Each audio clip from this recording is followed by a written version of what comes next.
ठीक आहे, आपण परमेश्वराच्या वचनाकडे जाऊ. आपण उत्पत्ती त्याचा दुसरा अध्याय वचन 24 हे आपण पाहूया. उत्पत्ती त्याचा दुसरा अध्याय वचन 24. यास्तव पुरुष आपल्या आईबापा सोडून आपल्या स्त्रीशी जडून राहील, ती दोघे एक देह होतील. परमेश्वराच्या नावाला धन्यवाद असो या सुंदरशा वचनासाठी. आणि आपण गेल्या वेळी एक विषय सुरुवात केला होता या भागावरती, आणि तो विषय होता पती किंवा नवरे यांच्या जीवनाविषयी किंवा त्यांच्याबद्दल परमेश्वर काय सांगतो. आणि त्यामध्ये आपण गेल्या वेळी बरंच काय पाहिलं होतं. आपण पाहिलं होतं की जे पती आहेत त्यांना एकच पत्नी असण्याचा जो काय आहे नियम परमेश्वराने घालून दिलेला आहे. एका वेळी एकच पत्नी अशा प्रकारे परमेश्वराने घालून दिलेला आहे. त्यानंतर आपण पाहिलं की पत्नीवरती जो अधिकार आहे तो पतीला परमेश्वराने दिलेला आहे. ठीक आहे, तो वचनानुसार तो अधिकार चालवायचा आहे, वचनाच्या विरुद्ध जाऊन तो अधिकार चालवायचा नाहीये.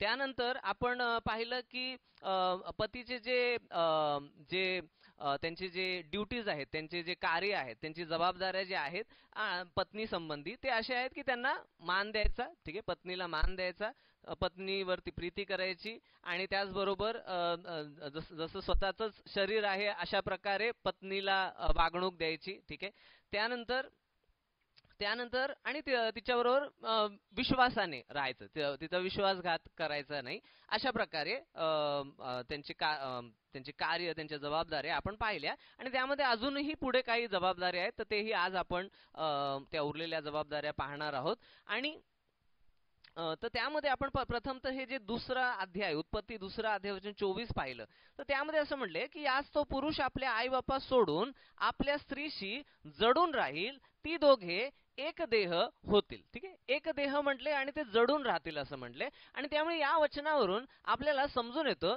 की पतीची ही एक जबाबदारी आहे की आपल्या पत्नी बरोबर त्याने आयुष्यभर एकत्र राहावं. ठीक आहे, की त्यांनी एकत्र राहायचंय. ठीक आहे, कधी पण बायकोला टाकून द्यायचं नाहीये किंवा बायकोला जा रे तू निघून जा अशा प्रकारे काही सुद्धा सांगायचं नाहीये. तर त्यांनी नेहमी हा प्रयत्न करायचा आहे की त्यांनी एकत्र राहावं. ठीक आहे, त्यांनी एकत्र एका घरामध्ये त्यांनी राहावं. ठीक आहे, ही काय आहे बायबल याची शिकवण देते. आणि त्या याला जोडूनच आणखीन एक आपण वचन पाहूया, मत्तय त्याचं शुभवर्तमान आणि वचन 19.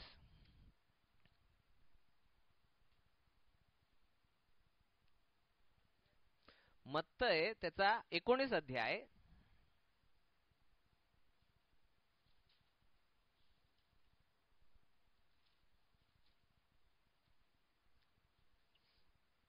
मत्तय 19 अध्याय वचन 3 ते 9 मी वाचतो. मत्तय 19 अध्याय वचन 3 ते 9 लक्ष द्या. मग परुषी तेथे आले आणि येशूची परीक्षा पाहण्याच्या उद्देशाने म्हणाले, कोणत्याही कारणावरून बायको टाकणे सशास्त्र आहे काय? ठीक आहे, लक्ष द्या सर्वांनी, लक्ष द्या. काय म्हणले? परुषी तेथे आले आणि येशूची परीक्षा पाहण्याच्या उद्देशाने म्हणाले, कोणत्याही कारणावरून बायको टाकणे सशास्त्र आहे काय? त्याने उत्तर दिले, येशूने उत्तर दिले, तुम्ही वाचले नाही काय की उत्पन्नकर्त्याने सुरुवातीलाच नर नारी अशी ती निर्माण केली व म्हटले, याकरिता पुरुष आई बापा सोडून आपल्या बायकोशी जडून राहील आणि ती दोघे एक देह होतील. यामुळे ती पुढे दोन नव्हत तर एक देह अशी आहेत. म्हणून देवाने जे जोडले आहे ते माणसाने तोडू नये. ठीक आहे, आता बघा, प्रभू येशू ख्रिस्ताने जे उत्पत्तीच्या पुस्तकामध्ये आपण पाहिलं होतं तेच शब्द, लक्ष द्या, तेच शब्द काय आहे इथेही वापरण्यात आलेले आहेत. प्रभूने तेच सांगितलेले आहेत. आणि आणि आणि त्याच वचनांच्या पुढे प्रभूने एक वाक्य काय आहे सांगितलेलं आहे, एक कॉमेंटरी केलेले, एक प्रभूने आपले विचार सांगितलेले आहेत की आपली आज्ञा प्रभूने सांगितलेली आहे. नुसते विचार नाही तर प्रभूने आपली आज्ञा सांगितली आहे की की जसं म्हटलेलं आहे की म्हणून देवाने जे जोडले ते माणसाने तोडू नये. ठीक आहे, आता लग्न मध्ये पुरुष आणि स्त्रीला जोडले कोणी? तर परमेश्वराने जोडले. ठीक आहे. ही जी विवाह पद्धती जी आहे, ही जो नियम आहे हा परमेश्वराने घालून दिलेला आहे आणि त्यांना परमेश्वराने एक देह केलेला आहे. म्हणून जे देवाने जोडले आहे ते माणसाने तोडू नये. ठीक आहे. मग ते माणसांमध्ये मग ते नवरा बायको पण नाही. ठीक आहे. ते नवरा बायको असं नाही म्हणू शकत की नाही आम्ही आमच्या इच्छेने काय आहे हे लग्न जोडलं होतं, आता आम्ही आमच्याच इच्छेने हे लग्न तोडतो.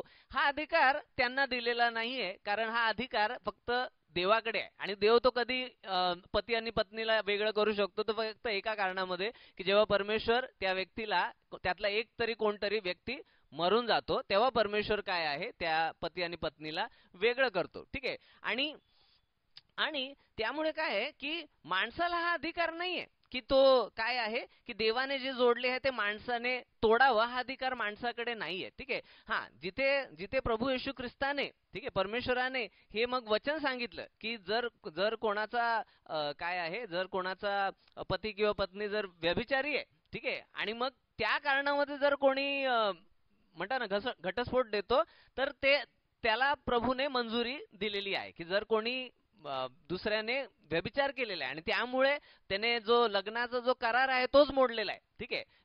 आणि म्हणतात एक देह होण्याचा जो करार आहे तोच मोडलेला आहे आणि त्यामुळे त्या कारणामध्ये एकतर घटस्फोट देऊ शकतो, हे परमेश्वराने, प्रभू येशू ख्रिस्ताने सांगितलेलं आहे. आणि म्हणजे तो व्यक्ती त्यामध्ये पापामध्ये ठरत नाही. ठीक आहे. ते आपण पाहिलं होतं. आणि दुसरं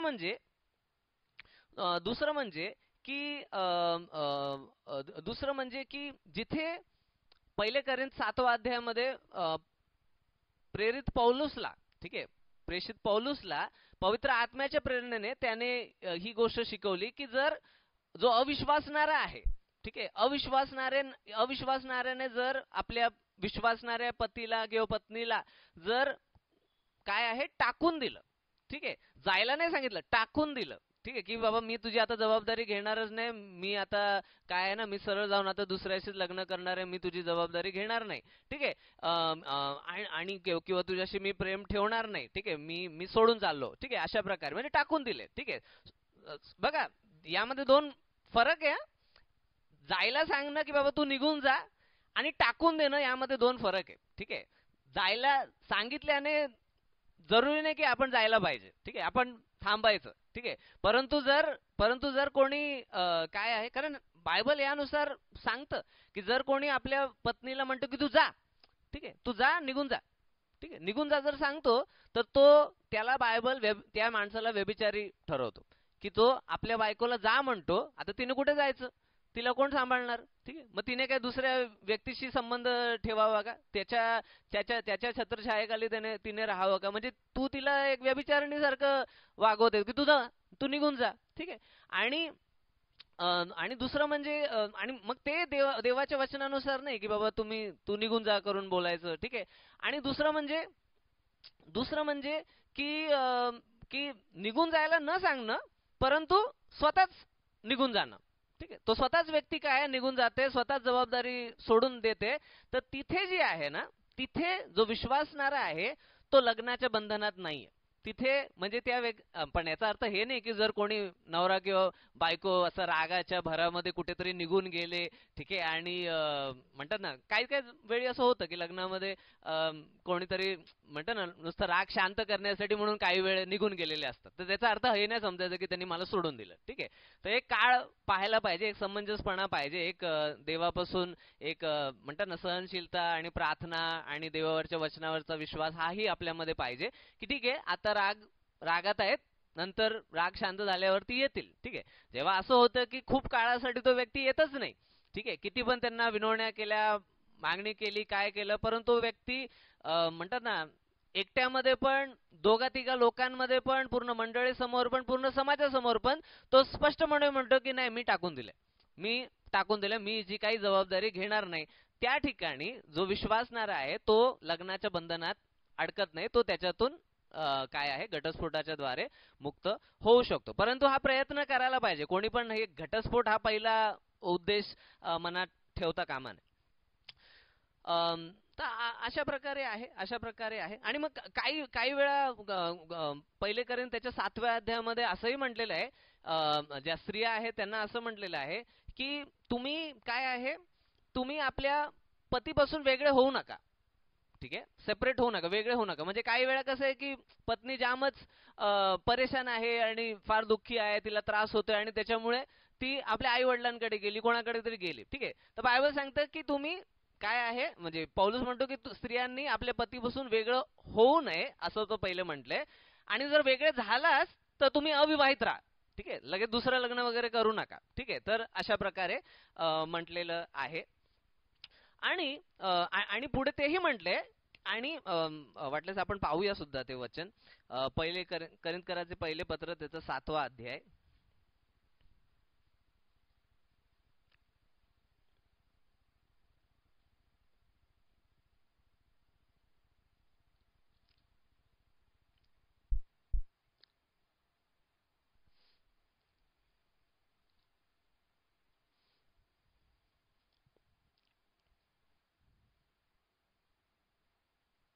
आता 10 वचनापासून पाहूया. करिंथकरास पहिले पत्र 7वा अध्याय वचन 10 पासून मी वाचतो.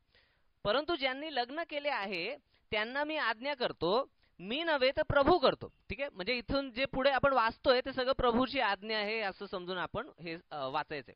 मी नव्हे तर प्रभू करतो, पत्नीने पतीपासून वेगळे होऊ नये, ठीक आहे. पत्नीने पतीपासून वेगळे होऊ नये, इंग्लिश मध्ये सेपरेट शब्द वापरले की सेपरेशन होऊ नये, वेगळे होऊ नये.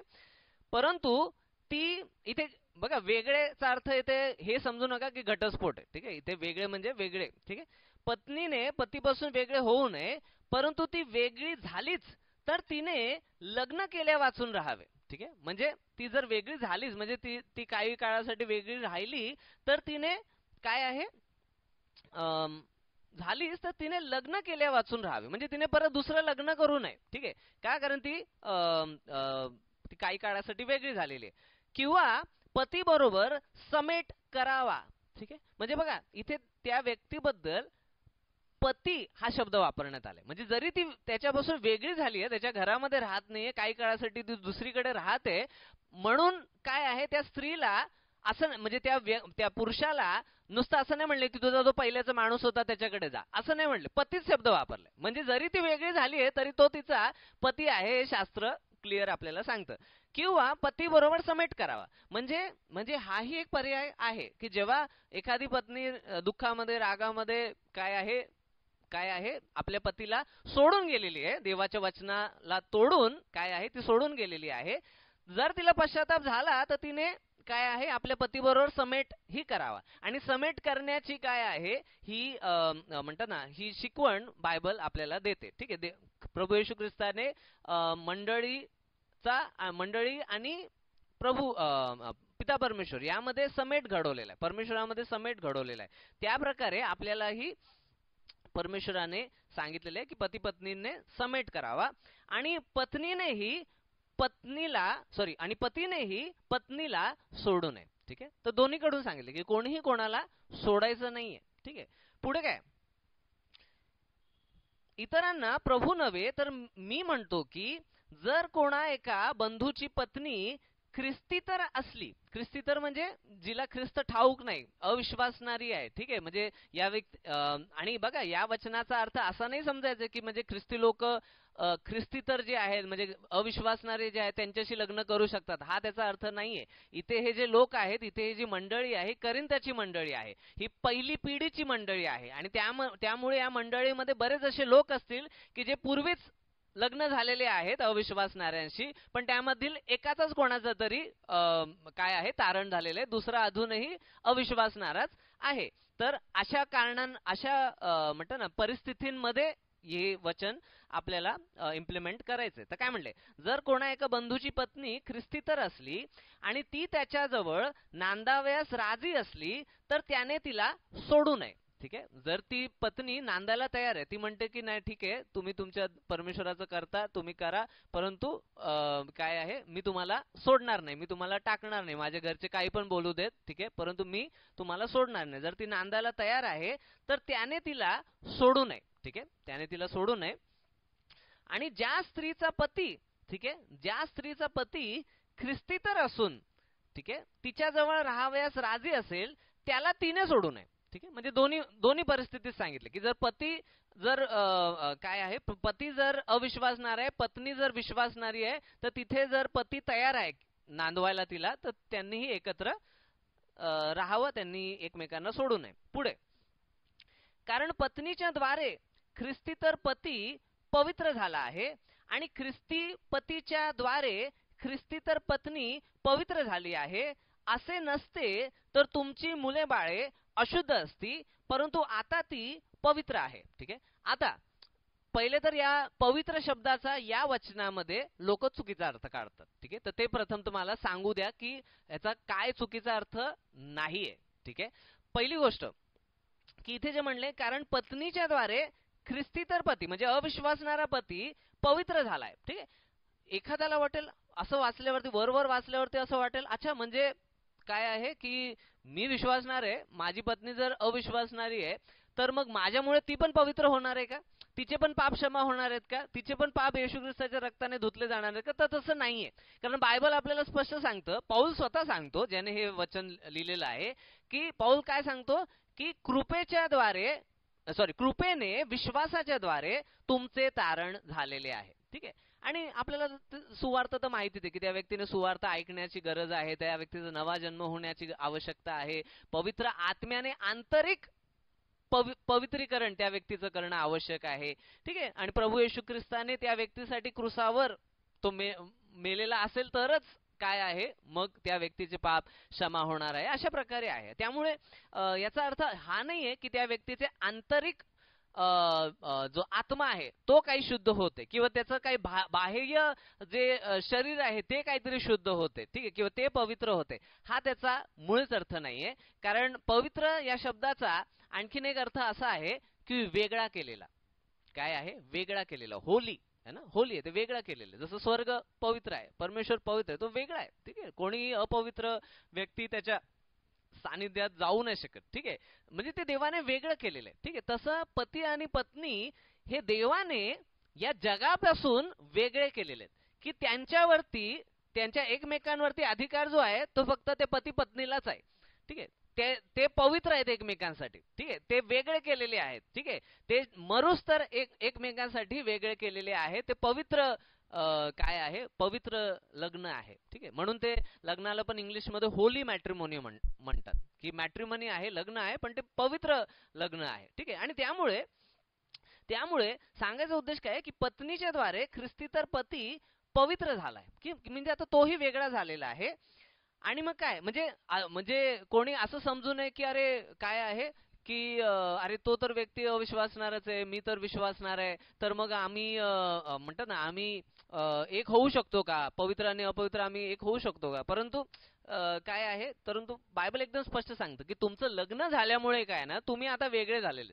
ठीक आहे, आता तुम्हाला जर कोणी वेगळं करायचा प्रयत्न करेल तर तो अपवित्र कार्य करेल. ठीक आहे, त्यानंतर कारण पत्नीच्या द्वारे ख्रिस्ती तर पती पवित्र झाला आहे आणि ख्रिस्ती पतीच्या द्वारे ख्रिस्ती तर पत्नी पवित्र झाली आहे. ठीक आहे, आता लक्षात घ्या, या वचनाचा चुकीचा अर्थ काढल्यामुळे ना बरेच लोक या वचनाचा चुकीचा अर्थ काढून बहाणे करतात अविश्वासणाऱ्या लोकांशी लग्न करण्यासाठी. ठीक आहे, त्याचा हा मुळेच अर्थ नाहीये, कारण पौल करिंथाच्याच पत्रामध्ये दुसऱ्या अध्यायामध्ये इतर अध्यायामध्ये सांगतो की प्रकाशाचा अंधकाराशी काय मिलाप, विश्वासणाऱ्याचा अविश्वासणाऱ्याशी काय मिलाप? काय मिलापच नाही, त्यांचं काय घेणं देणंच नाही, काय कशात भागीदारीच नाहीये त्यांची आत्मिक गोष्टींमध्ये. तर त्यांनी एक काय म्हणतात ना, अविश्वासणाऱ्यांशी काय आहे ना, जुडून है ना, बिजोड होऊ नये, अशा प्रकारचं शिकवण काय आहे पौलाने दिलेली आहे. आणि त्यामुळे कुठेही हे वचन असं प्रेरणा देत नाही की अविश्वासणारे आणि विश्वासणारे हे मुद्दाम लग्न करू शकतात. ठीक आहे, कुठेही तसं नाहीये. परंतु हे त्या लोकांविषयी आहे की जे लग्नाच्या पूर्वीच दोघेही अविश्वासणारे होते आणि त्यातील एक व्यक्ती जो आहे हा विश्वासणारा झालेला आहे, दुसरा जो आहे तो अजूनही विश्वासणारा झालेला नाहीये. तर त्यांच्या बाबतीत म्हटलेले की ते वेगळे केलेले, ते पवित्र केलेले आहेत. आणि पुढे काय म्हणले, असे नसते तर तुमची मुले बाळे अशुद्ध असते. ठीक आहे, आता तो काय म्हणतोय, असे नसते तर तुमची मुले बाळे अशुद्ध असते. म्हणजे तुम्ही, म्हणजे विश्वासणाऱ्या पतीमुळे अविश्वासणारी पत्नी आणि विश्वासणाऱ्या पत्नीमुळे अविश्वासणारा पती हे जर पवित्र झाले नसते, म्हणजे हे वेगळे झाले नसते, तर म्हणजे हे एकमेकांसाठी वेगळे झाले नसते, तर मग काय झालं असतं?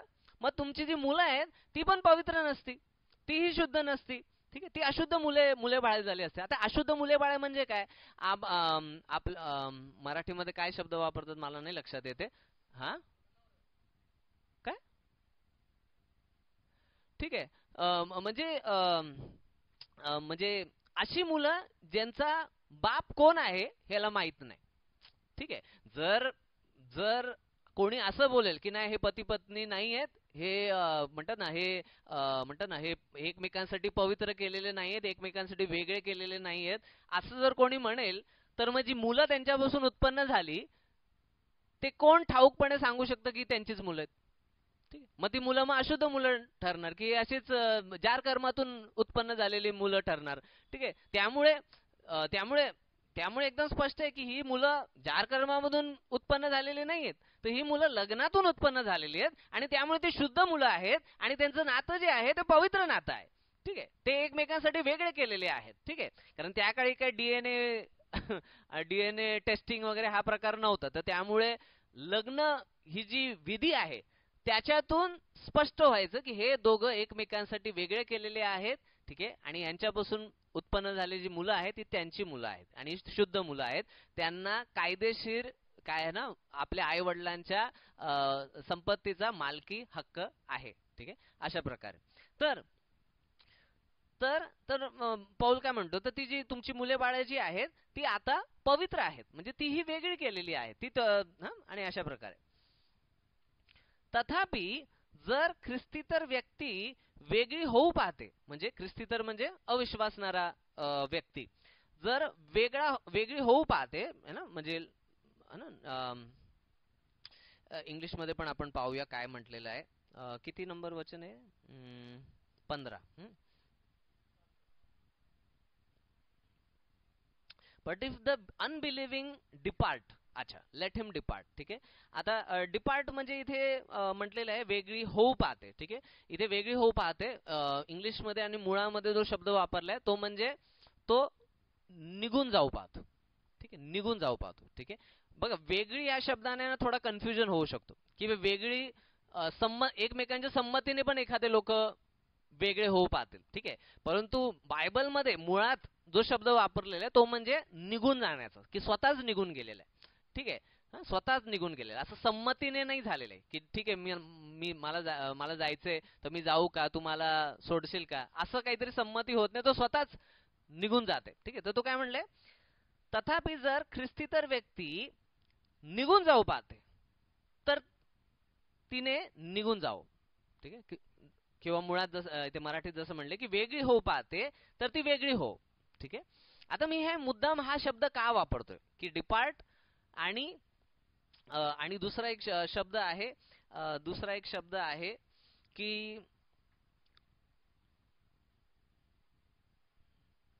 एक शब्द आहे पुट अवे. पुट अवे म्हणजे सोडून देणं. ठीक आहे. म्हणजे असं सोडचिठ्ठी सारखं की बाबा तू आता मोकळी आहेस, तू जा म्हणून. हे असं सोडचिठ्ठी प्रकार जो आहे ना की तू मोकळी आहे, मी तुला जाऊ देतो, तू जा म्हणून, हे देवाच्या वचनानुसार नाहीये. ठीक आहे. कारण कारण त्या व्यक्तीने जर काही व्यभिचार केलेलाच नाही आणि तुम्ही त्यांना असंच जायला सांगताय, तर तुम्ही त्यांना व्यभिचारामध्ये ढकलताय. ठीक आहे, की तुम्ही जावा, निघून जावा. ठीक आहे. आणि जर तुम्ही आणि त्या व्यक्तीने स्वतःने पण जाऊन जर दुसऱ्याशी लग्न केलं तर तो व्यक्तीही व्यभिचारी ठरतो बायबलनुसार. ठीक आहे. त्यामुळे कोणीही कधीही कोणत्याही नवरा बायकोने असं म्हणायचं नाही की तू जा निघून, तुम्हाला सोडून जा, है ना, हा प्रकार करायचा नाहीये. ठीक आहे.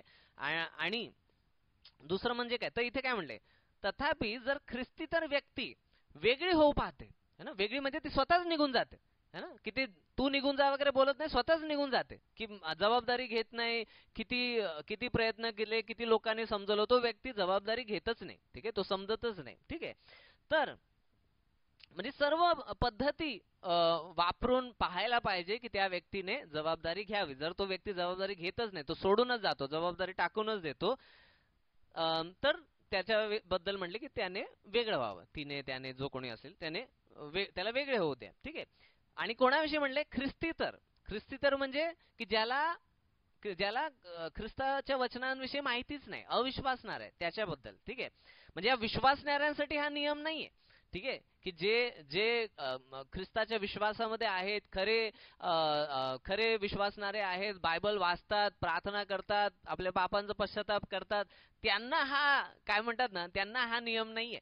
ठीक आहे, ते नाही म्हणू शकत की जाऊ दे, माझी पत्नीने मला सोडून दिले तर मी आता मुक्त झालो, असं त्याचा अर्थ नाहीये. ठीक आहे, त्याचा अर्थ तसा नाही, कारण तुमची पत्नी ही विश्वासणारी आहे, पवित्र आत्मा तिच्यामध्ये वास करतो. ठीक आहे, तिला तिला वचनाचं भय, देवाचं भय, ती अज्ञानात असेल किंवा लोकांच्या फसवणुकीच्या शब्दांमध्ये अडकली असेल. तुमचं काम आहे की तिला वचनाच्या द्वारे देवाच्या वचनांची आठवण करून देणं. ठीक आहे, तिच्यासाठी प्रार्थना करणं. ठीक आहे, की देवाने तिचं मन बदलावं. ठीक आहे, त्यामुळे विश्वासणाऱ्या व्यक्तीबद्दल आशा आहे, परंतु अविश्वासणारा व्यक्ती जर म्हणतो की त्याचं मन इतकं कठोर होऊन जातो की तो म्हणतो मी जबाबदारी घेणारच नाही, त्या ठिकाणी काय म्हणले तर आपण पाहूया. अशा प्रसंगी भाऊ किंवा बहीण बांधलेली नाही. ठीक आहे, काय म्हणले, अशा प्रसंगी जो विश्वासणारा भाऊ किंवा बहीण आहे, भाऊ किंवा बहीण म्हणजे तो विश्वासणारा जो नवरा किंवा बायको आहे, ते बांधलेले नाहीयेत, ते लग्नाच्या बंधनात अडकून राहिलेले नाहीत, तर तेही तिथे मुक्त होतात. ती जरूर गोष्ट आहे की कोर्टाच्या द्वारे, आजच्या तारखेमध्ये कोर्टाच्या द्वारे सगळ्या त्या प्रोसिजर होण्याच्या गरजेच्या आहेत. असं नाही की हा त्याने मला टाकून दिलं तर मी आता दुसरं लग्न असंच डायरेक्ट करतो, तर तसं नाही करू शकत. आपल्याला कायद्यानुसार पण जायचं आहे. पुढे काय म्हणलंय, तथापि जर ख्रिस्तीतर व्यक्ती वेगळी होऊ पाहते तर ती वेगळी हो. अशा प्रसंगी भाऊ किंवा बहीण बांधलेली नाही, देवाने आपल्याला शांतीत राहण्याकरिता पाचारण केले आहे.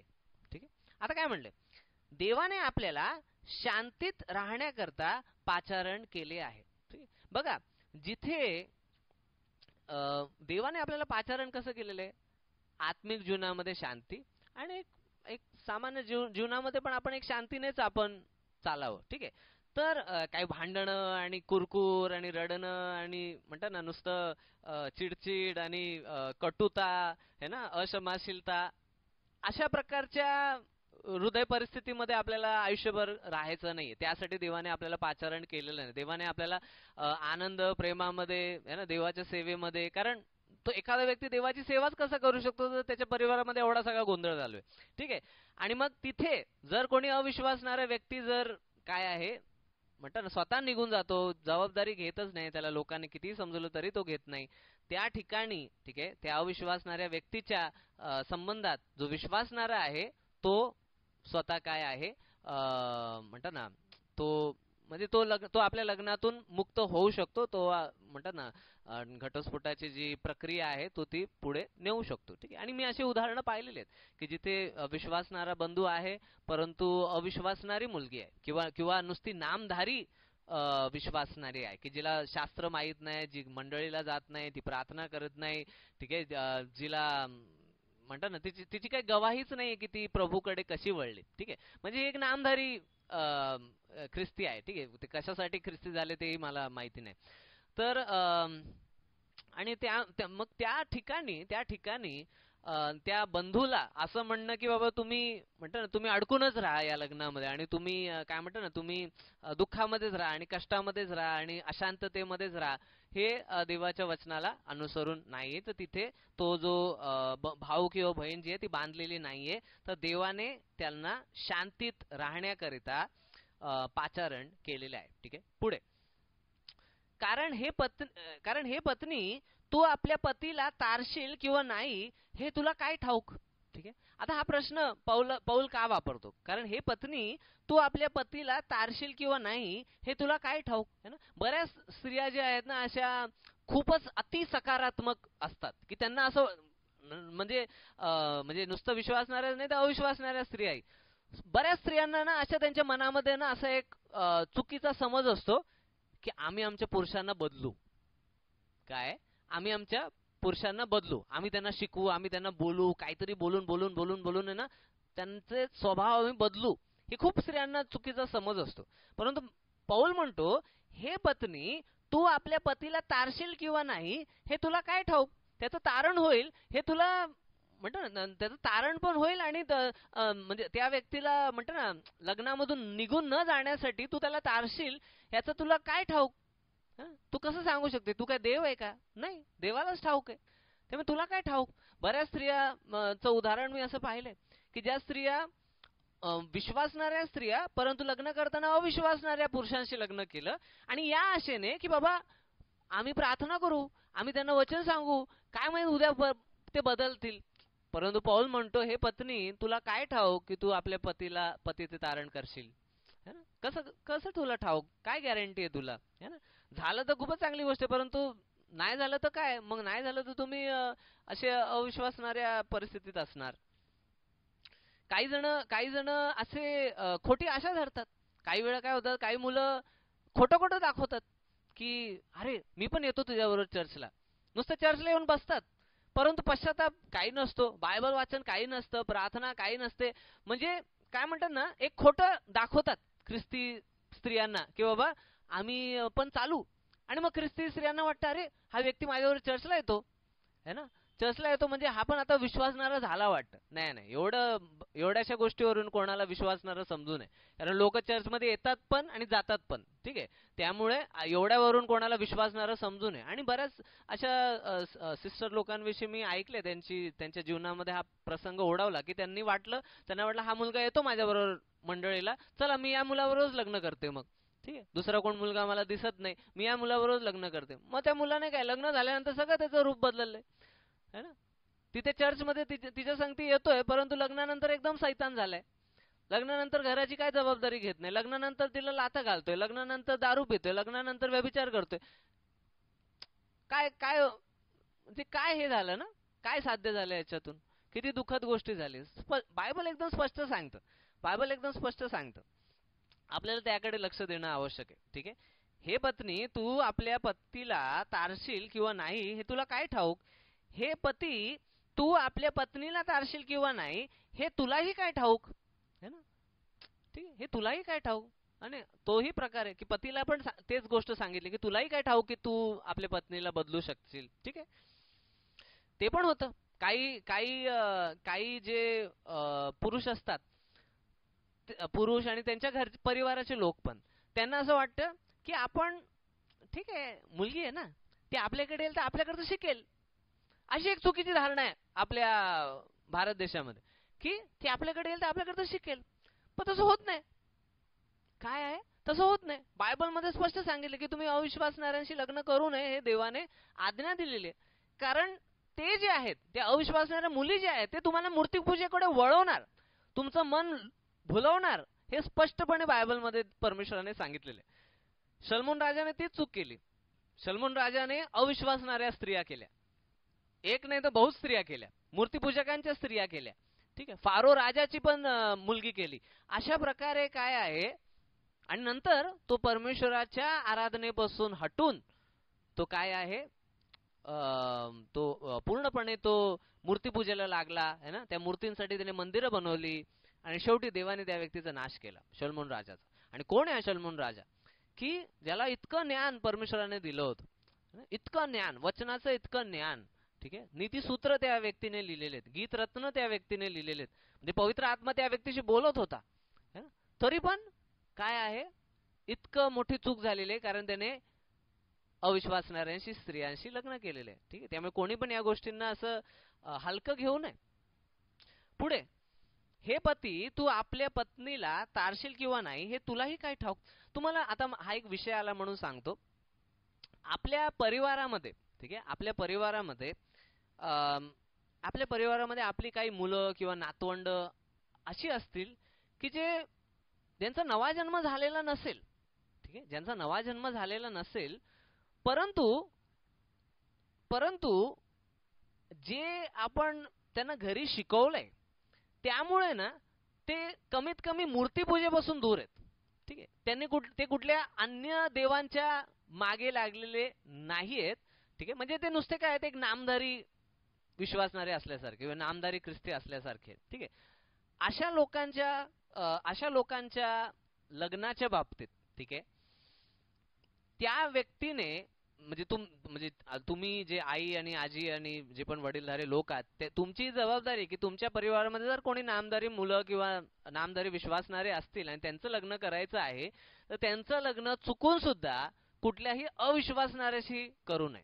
ठीक आहे, नामधारी विश्वासणारा असला तरी चालेल परंतु विश्वासणाऱ्यांशीच करा जो मूर्तीपूजेपासून दूर आहे. ठीक आहे असं. परंतु परंतु जे लोक ठीक आहे परंतु जे लोक नवा जन्म झालेले लोक आहेत की ज्यांच्या जीवनातून स्पष्ट दिसतं की पवित्र आत्मा त्यांच्या जीवनातून कार्य करत आहे, ते पश्चाताप करतात, विश्वासात चालतात, सर्व देवाच्या वचनांच्या आज्ञानुसार चालायचा प्रयत्न करतात, त्या खऱ्या विश्वासणाऱ्यांनी लग्न करताना खऱ्या विश्वासणाऱ्यांशीच करावं. त्यांनी नामधाऱ्यांशी करू नये. ठीक आहे, जर त्यांनी नामधाऱ्यांशी केलं तर कुठे ना कुठेतरी ते वाद हे होणारच. ठीक आहे, मी हे यासाठी मी कशासाठी सांगतोय, हा फरक कशाला मुद्दामून करून सांगत आहे, कारण कारण जे कारण जे कारण जे नामधारी विश्वासणारे आहेत ठीक आहे त्यांच्या ठाई ते मूर्तीपूजेपासून वेगळे झाले असतील परंतु ते बायबलच्या इतर वचनानुसार चालत नसतील किंवा एकदम म्हणतात ना संसाराच्याच लोकांसारखे चालत असतील तर त्या लोकांनी कमीत कमी म्हणतात ना की त्यांच्या जीवनातून पुढे लग्न झाल्यानंतर मूर्तीपूजा होऊ नये आणि तुमच्या पण घरामध्ये ती मूर्तीपूजा येऊ नये. ठीक आहे, यासाठी म्हणून मी हा बोध करत आहे. त्यानंतर कारण काही लोक असा चुकीचा अर्थ काढतात की म्हणजे समजा विश्वासणाऱ्या परिवारातला एक मुलगा आहे है ना आणि तो नामधारी ख्रिस्ती, मग त्या नामधारी ख्रिस्ती मुलाने जर काय म्हणतात ना कुठली मुस्लिम मुलगी निवडली किंवा कुठली बौद्ध मुलगी निवडली किंवा अजून हिंदू मुलगी निवडली तर त्यांच्या घरचे लोक काय आहे ना बहाणे करतात की तो तर खरा विश्वासणारा नाहीये ना, काय तो तर खरा विश्वासणारा नाहीये ना, मग त्याने कोणाशी पण लग्न केलं तर काय फरक पडते, अशी चुकीची शिकवण देतात. परंतु आपण म्हणतो ना ती लेकरं देवाची निर्मिती आहेत म्हणून त्यांनी कमीत कमी काय आहे ना मूर्तीपूजा तरी त्यांच्याकडून होऊ नये.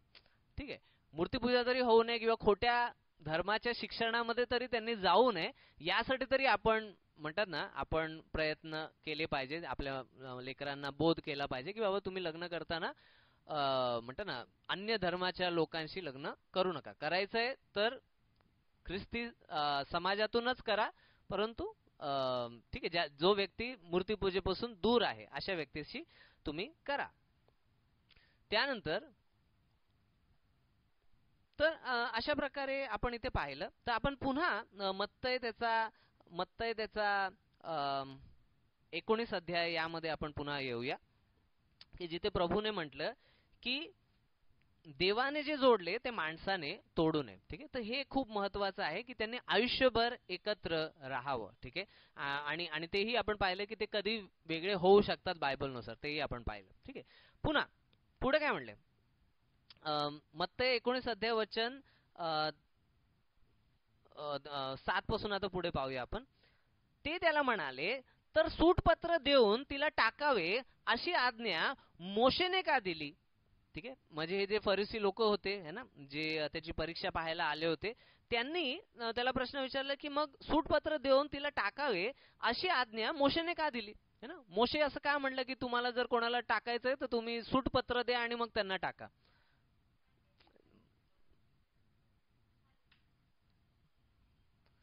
तर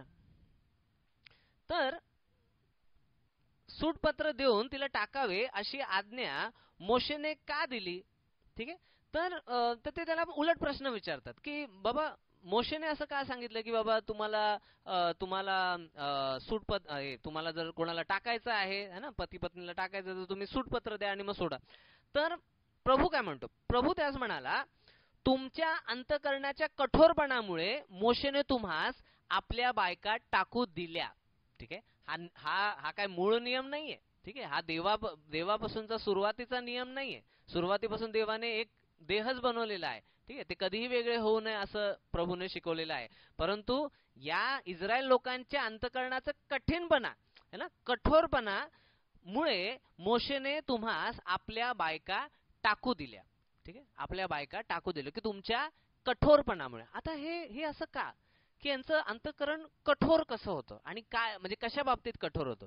हे लोक ठीक आहे, इस्रायलाच्या काळातले लोक म्हणजे जेव्हा मिस्र राष्ट्रातून इस्रायल लोकांना बाहेर आणलं, तर ही पूर्ण एक पिढी जी आहे ना, ही 400 वर्ष देवाच्या वचनाशिवाय, देवाच्या ज्ञानाशिवाय काय आहे म्हणतात ना, देवाच्या नियमाशिवाय काय आहे ते म्हणतात ना, आणि आणि जगाच्या पण प्रभाव, मिस्र राष्ट्रातील पण प्रभावामुळे काय आहेत, अतिशय कठोर झालेले आहेत. ठीक आहे, आणि ते कसे कठोर झालेले आहेत की त्या त्या जे जे जे पती आहेत, ठीक आहे, विशेष करून ते इतके जारकर्मी बुद्धी झालेले होते, ठीक आहे, की ते लग्न करायचे काय आहे ना, लग्न कराय म्हणजे हिच्याशी हिच्याशी संबंध जोडले सोडून दिलं, तिच्याशी संबंध केले सोडून दिलं, हिच्याशी हा प्रकार होऊ नये आणि जी मुलं त्यांच्यापासून उत्पन्न होतील ती अपवित्र किंवा अशुद्ध उत्पन्न होऊ नये म्हणून काय आहे की मोशेने त्यांच्या हृदयाच्या अंतःकरणाच्या कठोरपणामुळे त्यांना काय आहे तुमच्या बायका टाकू दिल्या. म्हणजे तुम्ही लग्न करा, ठीक आहे, लग्न करा, परंतु तुमचं जर मन खूपच कठोर झालंय की तुम्हाला आता नाहीच राहावं त्या पत्नी बरोबर, मगच तुम्ही काय आहे सूटपत्र द्या, म्हणजे कायद्यानुसार सगळं होऊ द्या. ठीक आहे, म्हणजे जी मुलं उत्पन्न होतील, ज्यावेळी उत्पन्न होतील ती शुद्ध मुलं उत्पन्न होतील आणि त्यांना त्यांचा अधिकार भेटेल, हे सगळं कायद्यानुसार होऊ द्या. यासाठी काय आहे मोशेने हे नियम दिला होता की असं नाही व्हावं की पूर्ण जे इस्रायल राष्ट्र जे आहे ते सगळं म्हणतात ना जारकर्मातूनच उत्पन्न झालेली पोरं व्हावी. ठीक आहे, यासाठी काय आहे, यासाठी आणि इतरही कारण असतील, मी एकच कारण तुम्हाला सध्या इथे सांगितलं. तर तो त्याच म्हणाला, तुमच्या अंतःकरणाच्या कठोरपणामुळे मोशेने तुम्हास आपल्या बायका टाकू दिल्या, तरी सुरुवातीपासून असे नव्हते. ठीक आहे, प्रभू येशू ख्रिस्त म्हणतो की सुरुवातीपासून म्हणजे जेव्हा आदम आणि हव्वाला देवाने घडवलं तेव्हापासून असे नव्हते. प्रभू म्हणतो, मी तुम्हाला सांगतो की जो कोणी आपल्या बायकोला जार कर्माच्या कारणाशिवाय टाकून दुसरी करतो तो व्यभिचार करतो. ठीक आहे, काय म्हणले प्रभू म्हणतो की जो कोणी आपल्या बायकोला जार कर्माच्या कारणाशिवाय, म्हणजे त्या बायकोने काहीतरी जार कर्म केला, व्यभिचार केला, हा, आणि तर त्या कारणाशिवाय तो दुसऱ्या कोणत्याही कारणामध्ये आपल्या बायकोला टाकू शकत नाही. आणि जर तो टाकतो तर तो काय म्हणले आणि दुसरी करतो, म्हणजे दुसरी पत्नी करतो, तो व्यभिचार करतो. है ना, प्रभू येशू ख्रिस्ताने स्पष्ट नियम दिलेला आहे की तो व्यभिचार करतो, तो पाप करतो. आणि जो कोणी अशा टाकलेल्या स्त्री बरोबर लग्न करतो तोही व्यभिचार करतो. म्हणजे आता ही स्त्री कशी, ही टाकलेली स्त्री आहे. ठीक आहे, त्या जो पहिला नवरा आहे तो काही स्वतःच निघून गेला असं नाही, तिला जायला सांगितलं की मी तुला सोडतो, तुला मी मुक्त करतो. इंग्लिशमध्ये पुट अवे म्हटले है ना, की मी तुला सोडतो, मी तुला मोकळं करतो, तुला जिथे जायचं तिथे तू जा. ठीक आहे, आणि मग ती पत्नी जरी ती घरातून गेली तरी ती त्या व्यक्तीचीच पत्नी आहे, ती त्या व्यक्तीचीच पत्नी आहे.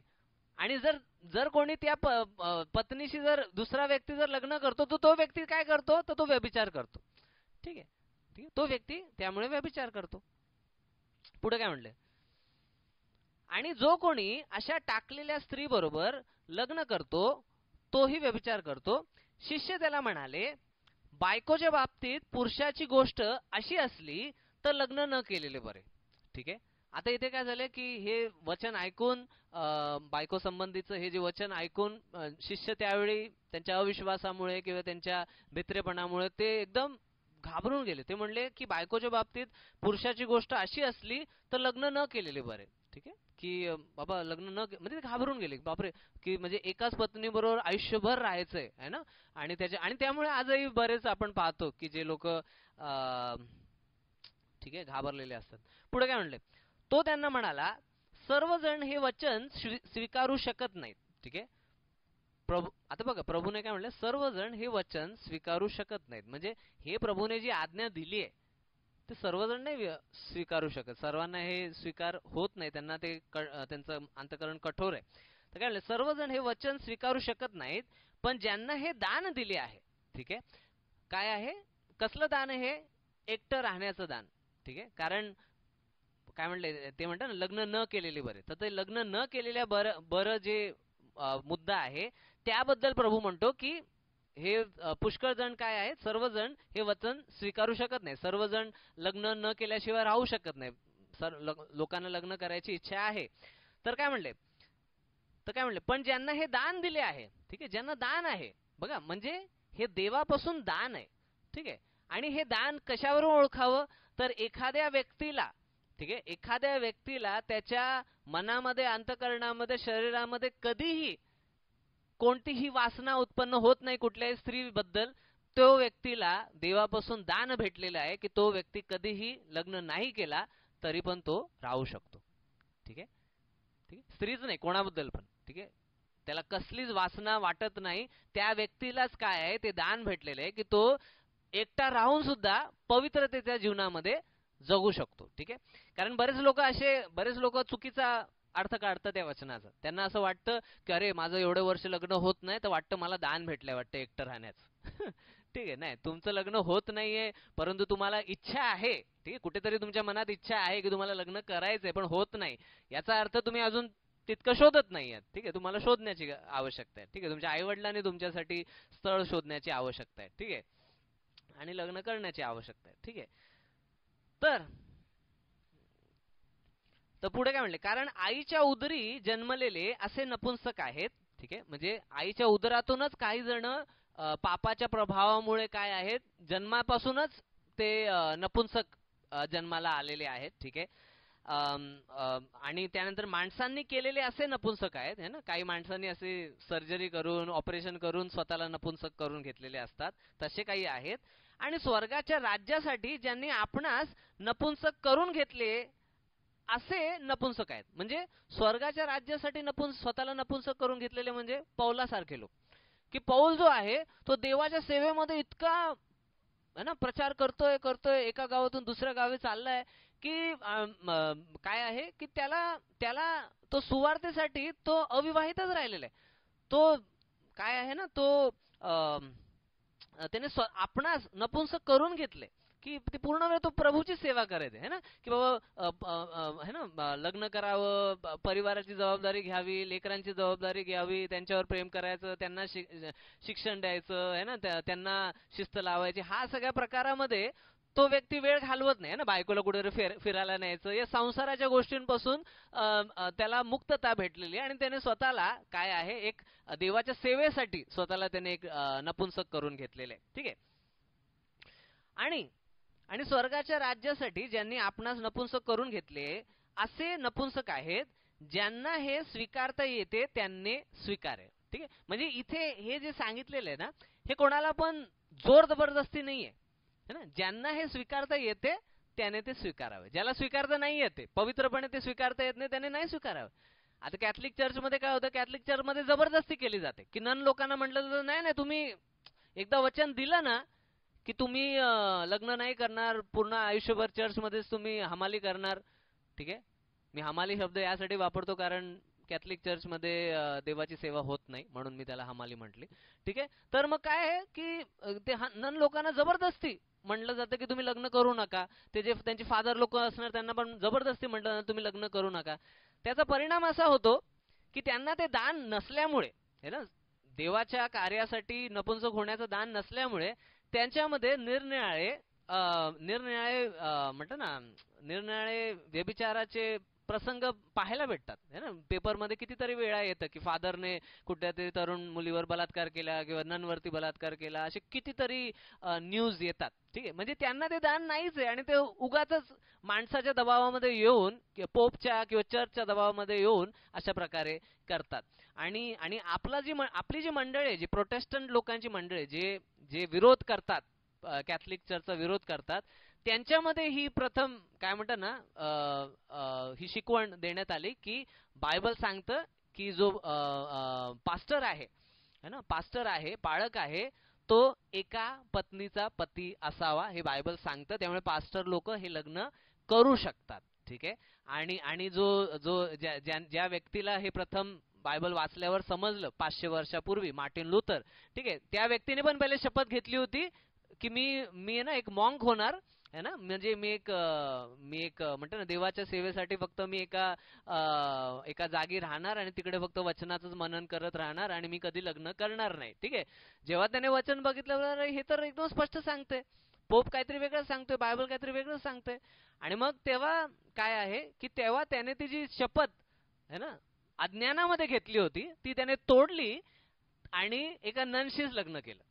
ठीक आहे. ननशीच लग्न केलं आणि त्यावेळी त्याला खूप लोकांनी विरोध केला. अरे या माणसाने किती मोठं पाप केलं म्हणे, बघा है ना. देवाला अशी शपथ दिली होती की मी कधी लग्न करणार नाही आणि नंतर ननशीच लग्न केलं. आणि त्या ननला पण लोक सगळे म्हणतात ना शिव्या घालायला लागले की ही तर व्यभिचारणीच आहे आणि ही है ना पळून गेली. नन लोकांना जिथे ठेवलं जातं तिथून पळून गेली वगैरे असं करून तिचे नाव बदनाम करू लागले. परंतु वचन काय सांगतं, ज्याला हे स्वीकारता येते त्याने स्वीकारावे. ठीक आहे. ज्याला नाही स्वीकारता येते, ज्याच्या अंतःकरणामध्ये वासना उत्पन्न होते, त्याला पौल म्हणतो पहिले कोरिंथाच्या 7व्या अध्यायामध्ये की त्यांनी लग्न केलेले बरे. ठीक आहे. त्यांनी लग्न केलेले बरे. ठीक आहे. पुढे त्यानंतर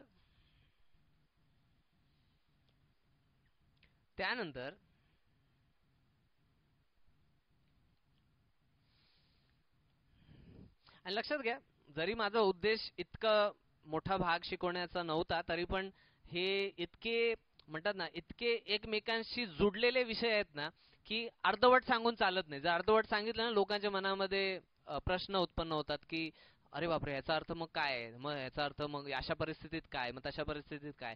तर असे वाद आणि प्रश्न लोकांच्या मनात उत्पन्न होऊ नये म्हणून जितकं सविस्तर त्याचं मी स्पष्टीकरण करू शकेल तितका मी प्रयत्न करत आहे. पुढे पहिले शमूएल त्याचा पहिला अध्याय वचन 8 पाहूया.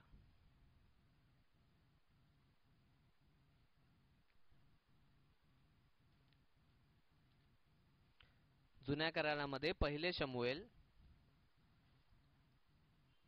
त्याचा पहिला अध्याय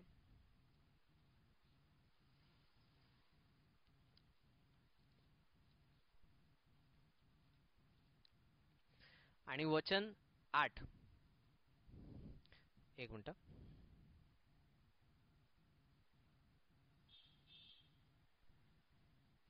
ठीक आहे. पहिले शमूएल पहिला अध्याय वचन 8. तिचा पती एल्काना तिला एकदा म्हणाला, हन्ना तू का रडतेस, तू अन्न पाणी का वर्जिले, तुझे हृदय खिन्न का, मी तुला 10 पुत्रांपेक्षा अधिक नाही काय. ठीक आहे. आता इथे काय झालेलं आहे, इकडे एल्काना आणि हन्ना हे एक नवरा बायको आहेत. ठीक आहे. आणि यांच्या जीवनामध्ये अशी गोष्ट झालेली, एक दुःखद गोष्ट अशी आहे की या हन्नाला, या पत्नीला लेकरच होत नाहीत वर्षानुवर्ष. ठीक आहे. लेकरच होत नाही, ती वांज आहे आणि त्यामुळे तिला दुःख आहे. ठीक आहे. ती दुःख आहे, दुःखाने देवाकडे प्रार्थना करते. ती सतत दुःखामध्ये की अरे माझं नाव बदनाम होत आहे ना या समाजामध्ये, लोक मला वांज स्त्री म्हणून ती ओळखतात, मला आशीर्वादित स्त्री म्हणून मानत नाही आणि म्हणून ती दुःखामध्ये आणि तिथे तिचा पती जो आहे तो एक कार्य करत आहे, तो एक जबाबदारी घेत आहे. ते म्हणजे तिला सांत्वना करण्याचं. आणि पती लोकांचं हे काम आहे. जसा प्रभू येशू ख्रिस्त आपल्या मंडळीला सांत्वना करतो वचनाच्या द्वारे है ना, आणि म्हणतो ना वचन वाचतो प्रभू आपल्याला किती वेळा सांत्वना देतो. तर तसं पतीचं काम आहे की आपल्या पत्नीला तिच्या दुःखामध्ये काय आहे सांत्वना देणं.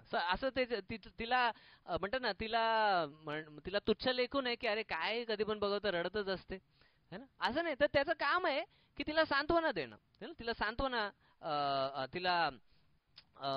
तिला शांत करणं.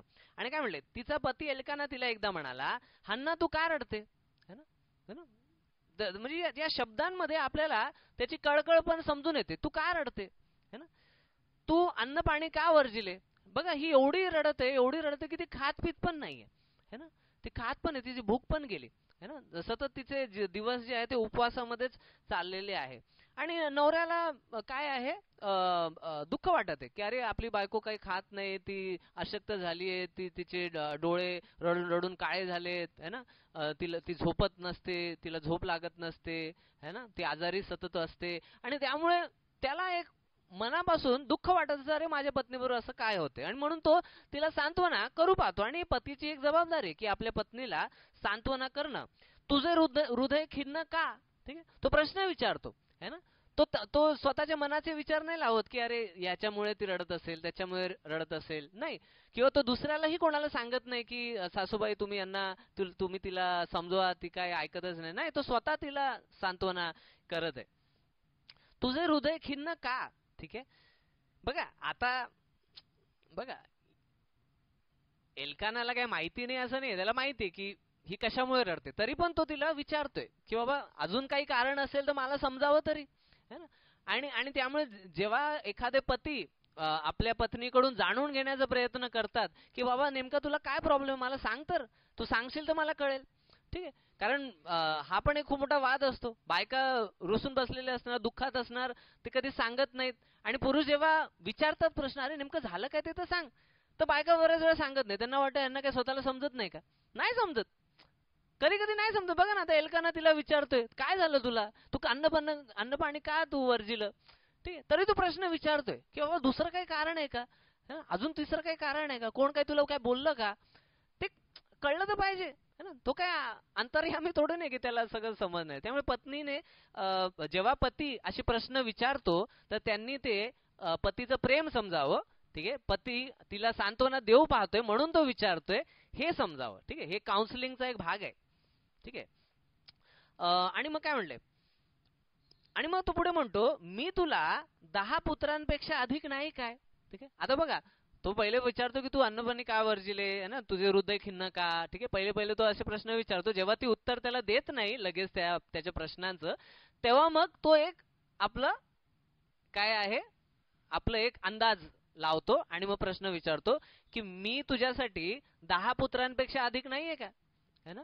की मी जो तुझ्या जीवनामध्ये आहे तर माझ्यामध्ये तुला आनंद नाहीये का, है ना. जे तुला प्रेम करायचं माझ्यावर कर, जे तुला खाऊ घालायचं मला खाऊ घाल, जे गप्पा मारायचं तू माझ्याशी गप्पा मार. तुला 10 मुलं नाहीयेत म्हणून तू कशाला दुःख करत बसते. म्हणजे इथे एक सांत्वनाची पद्धत आपल्याला पाहायला भेटते. म्हणजे पतीचं हे काम आहे. ठीक आहे, असं म्हणजे असं नाही आहे की म्हणतात ना की दिवसभर माणूस कामाला गेलाय, कामावरून आला, खाल्ला पिला, मोबाईल बघितला आणि झोपून गेला, असं नाही करायचं. ठीक आहे, किंवा टीव्ही बघितलं झोपून गेला, किंवा मित्रांबरोबर गप्पा मारत बसलाय बाहेर. नाही, त्याचं काम आहे की आपल्या जर पत्नी दुःखामध्ये आहे काय आहे तर त्याने जाणून घ्यावं की बाबा का दुःखामध्ये, आणि तिला सांत्वना करायचं. ही एक मोठी जबाबदारी आहे. कारण पत्नीमध्ये दुःख आणि कटुता ही जर वाढत गेली तर मग काय होणार आहे, ते कधीतरी रागामध्ये आणि भडकामध्ये त्याचा परिवर्तन होणार आहे. आणि त्यामुळे सांत्वना देणं हे आवश्यक आहे. त्यानंतर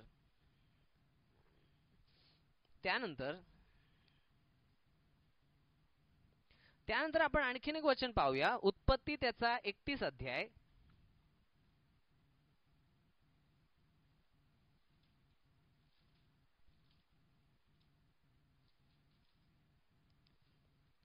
उत्पत्ती त्याचा 31 अध्याय वचन 4 ते 7. त्याच्या पुढे पण वाचू शकतो आपण, पण 4 पासून वाचूया. उत्पत्ती त्याचा 31 अध्याय वचन 4 पासून पुढे. तेव्हा याकोबाने राहेल व लेया यास निरोप पाठवून शेतात आपल्या कळपाकडे बोलावले.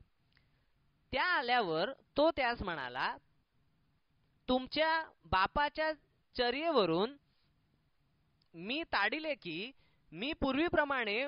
तो पूर्वीप्रमाणे मजवर प्रसन्न नाही, तथापि माझ्या वाडवडिलांचा देव मज बरोबर आहे.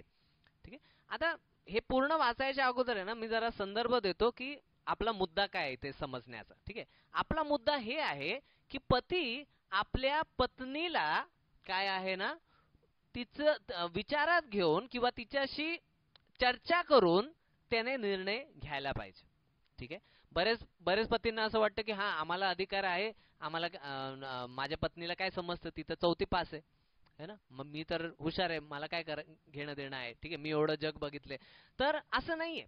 ठीक आहे, पतीने काय आहे ना, जिथे जीवनासंबंधीचे मोठे काहीतरी निर्णय घ्यायचे आहे तर पत्नी बरोबर चर्चा करून समजवून की बाबा माझा काय योजना आहे, मी काय देवावर विश्वास ठेवून काय पुढे करायचा प्रयत्न करत आहे, त्यामध्ये हे पत्नीला पण सांगणं.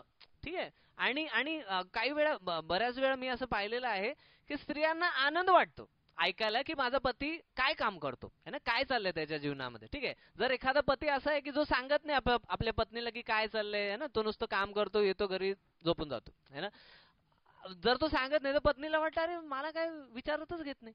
ठीक आहे, असं एक वाटतं की मला काही सांगतच नाही. आणि पत्नी लोकांना हे एक इंटरेस्ट असते, एक आवड असते की बाबा काय झालं, आजचा दिवस कसा गेला, काय केलं है ना, भविष्यात काय करायचं आपल्याला, एक इच्छा असते त्यांना जाण्याची. ठीक आहे, भले भले त्याच्यामध्ये ते असं खूप काही मोठा काही मार्गदर्शन करतील असं काही जरुरी नाही, परंतु की बाबा हा मला सांगितलंय, मला माहिती आहे की आपण काय करणार आहोत पुढे. ठीक आहे, तर हे आवश्यक आहे. ठीक आहे, हे आवश्यक आहे.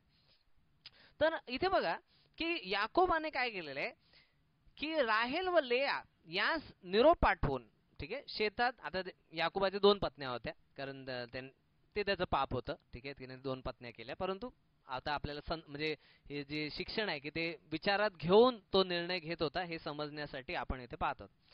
तेव्हा याकोबाने राहेल व लेया यांस निरोप पाठवून शेतात आपल्या कळपाकडे बोलावले.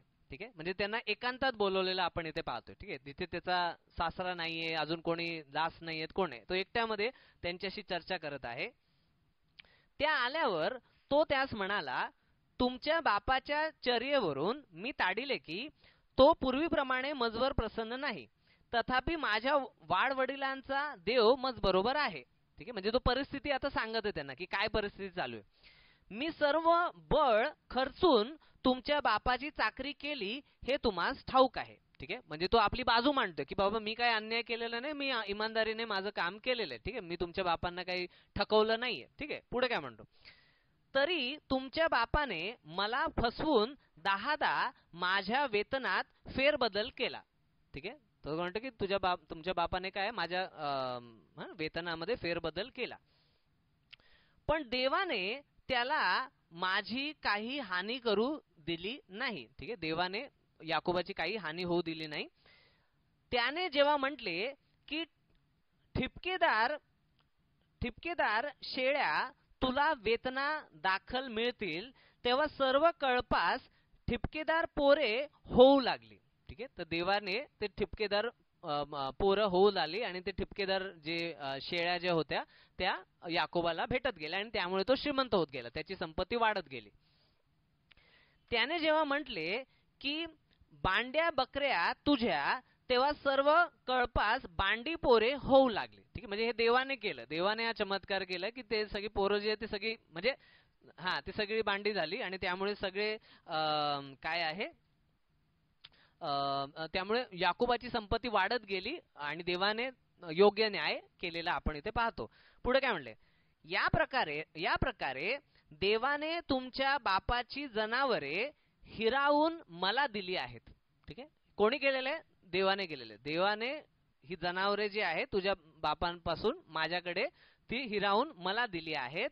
कळप फळावयाच्या ऋतूत मी आपली दृष्टी वर करून स्वप्नात पाहिले, तो मेंढ्यांवर उडणारे एडके बांडे ठिपकेदारवर करडे होते.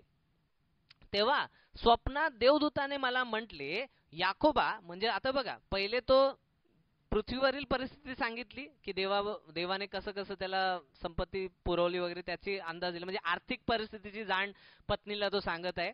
दुसरं इथं म्हणजे तो दाखवतोय, त्याच्यातून सिद्ध करतो की देव माझ्या बरोबर आहे, देव माझ्या हाताकामाला बरकत देत आहे आणि त्याच्यातून पत्नीचा विश्वास तो बळकट करत आहे. ठीक आहे, पुढे तो काय म्हणतो की देव त्याच्याशी कसा बोलला है ना, आत्मिक गोष्टींमध्ये कसा बोलला, तर त्याच्या बाबतीत तो इथे पाहते की तेव्हा स्वप्नात देवदूताने मला म्हटले, याकोबा. मी म्हणालो काय आज्ञा आहे. तो म्हणाला, आपली दृष्टी वर करून पहा, मेंढ्यांवर उडणारे सर्व एडके बांडे ठिपकेदार व करडे आहेत. लाबान तुझशी कसा वर्तत आहे ते मी पाहिले आहे. बेथेल येथे तू एका स्तंभास अभ्यंग करून मला नवस केला, तेथला मी देव आहे. ठीक आहे, म्हणजे देवाने त्याला स्वप्नामधून बोलत आहे. पुढे काय म्हणले, आता या देशातून निघून तू आपल्या जन्मभूमीस परत जा. ठीक आहे, म्हणजे इथे आता तो आपल्या पत्नीला काय सांगत आहे की मला देवापासून स्वप्नामध्ये हे स्पष्टपणे आज्ञा आलेली आहे. ठीक आहे, आज आपण स्वप्नाच्या द्वारे नाही तर वचनाच्या द्वारे आपण पाहतो की हा देवाचं वचन आपल्याला असं सांगतं, आपल्याला या वचनानुसार चालायला पाहिजे. ठीक आहे ना, हे समजवायला पाहिजे. ठीक आहे, म्हणजे इथे तो शिक्षण देते, आत्मिक शिक्षण देते आपल्या पत्नींना. ठीक आहे, पुढे काय म्हणतोय, तर त्यांना निघून जायला सांगितले, जन्मभूमीच परत जायला सांगितले, म्हणजे कनान देशामध्ये जिथे इस्रायल देश देव देणार होता त्या देशामध्ये पुन्हा जायला सांगितले. आता ते एवढं सगळं परिस्थिती सांगितल्यानंतर राहेल व लेया या काय म्हणाल्या, त्या म्हणल्या, तेव्हा राहेल व लेया त्याच म्हणाल्या, आता आमच्या बापाच्या घरी आणखी काही वेगळा वाटा किंवा वतन आम्हासाठी थोडेच ठेवले आहे है ना. म्हणजे ते काय बोलतात की एवढे वर्ष आम्ही आमच्या बापाच्या घरी होतो, जे काही आमच्या म्हणतात ना, जे काही आमच्या वाट्याचं किंवा वतनाचं जे होतं ते तर सगळं आम्हाला म्हणजे भेटलेलंच आहे, ते तुम्हाला पण भेटलेलं आहे. आता आम्हाला आमच्या नावावरती काही उरलेलंच नाहीये, तर इथे राहण्यात असं पण काही अर्थ नाहीये. म्हणजे त्या ज्या पत्नी आहेत त्याही स्वतःची समजूत घालत आहेत की हा आता इथे राहण्यामध्ये काही म्हणजे मुद्दाच नाहीये, कारण इथे काय बाप आम्हाला अजून काही लाखो रुपये देणार आहे का जमीन देणार आहे असं काहीच नाहीये. तर ठीक आहे, तुम्ही जर म्हणता तर जाऊया तुमच्या बरोबर. म्हणजे इथे काय दोघे विचार करतात है ना, तर दोघे विचार करतात की बाबा काय चांगलं पडेल. पुढे काय म्हणले, तर काय म्हणले 15, त्याच्या दृष्टीने आम्ही परक्याच की नाही. ठीक आहे, तर त्या मुली पण म्हणतात की आता आमच्या बापाच्या दृष्टीने तर आम्ही आता परक्याच झालेत, जसं काही आमचं काही नाहीच आहे या घरामध्ये है ना, की तुम्ही आता बघा तुमचं अशा प्रकारे आम्ही आता परकेच झालेले आहोत, तर मग इथे राहण्याचा काय अर्थ आहे. ठीक आहे, जाऊया आपण, तुम्ही म्हणता तुमचे आई वडील तिथे, जाऊया आपण तिथे त्यांच्याबरोबर राहू. मग पुढे काय म्हणले, त्याने तर आम्हास विकून टाकले आहे.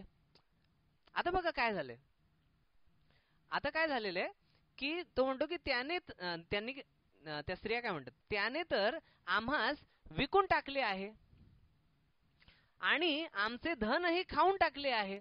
ठीक आहे, आता आता विकून टाकले असं काय म्हणले की तर त्याने तर आम्हास विकून टाकले आहे आणि आमचे धनही खाऊन टाकले आहे.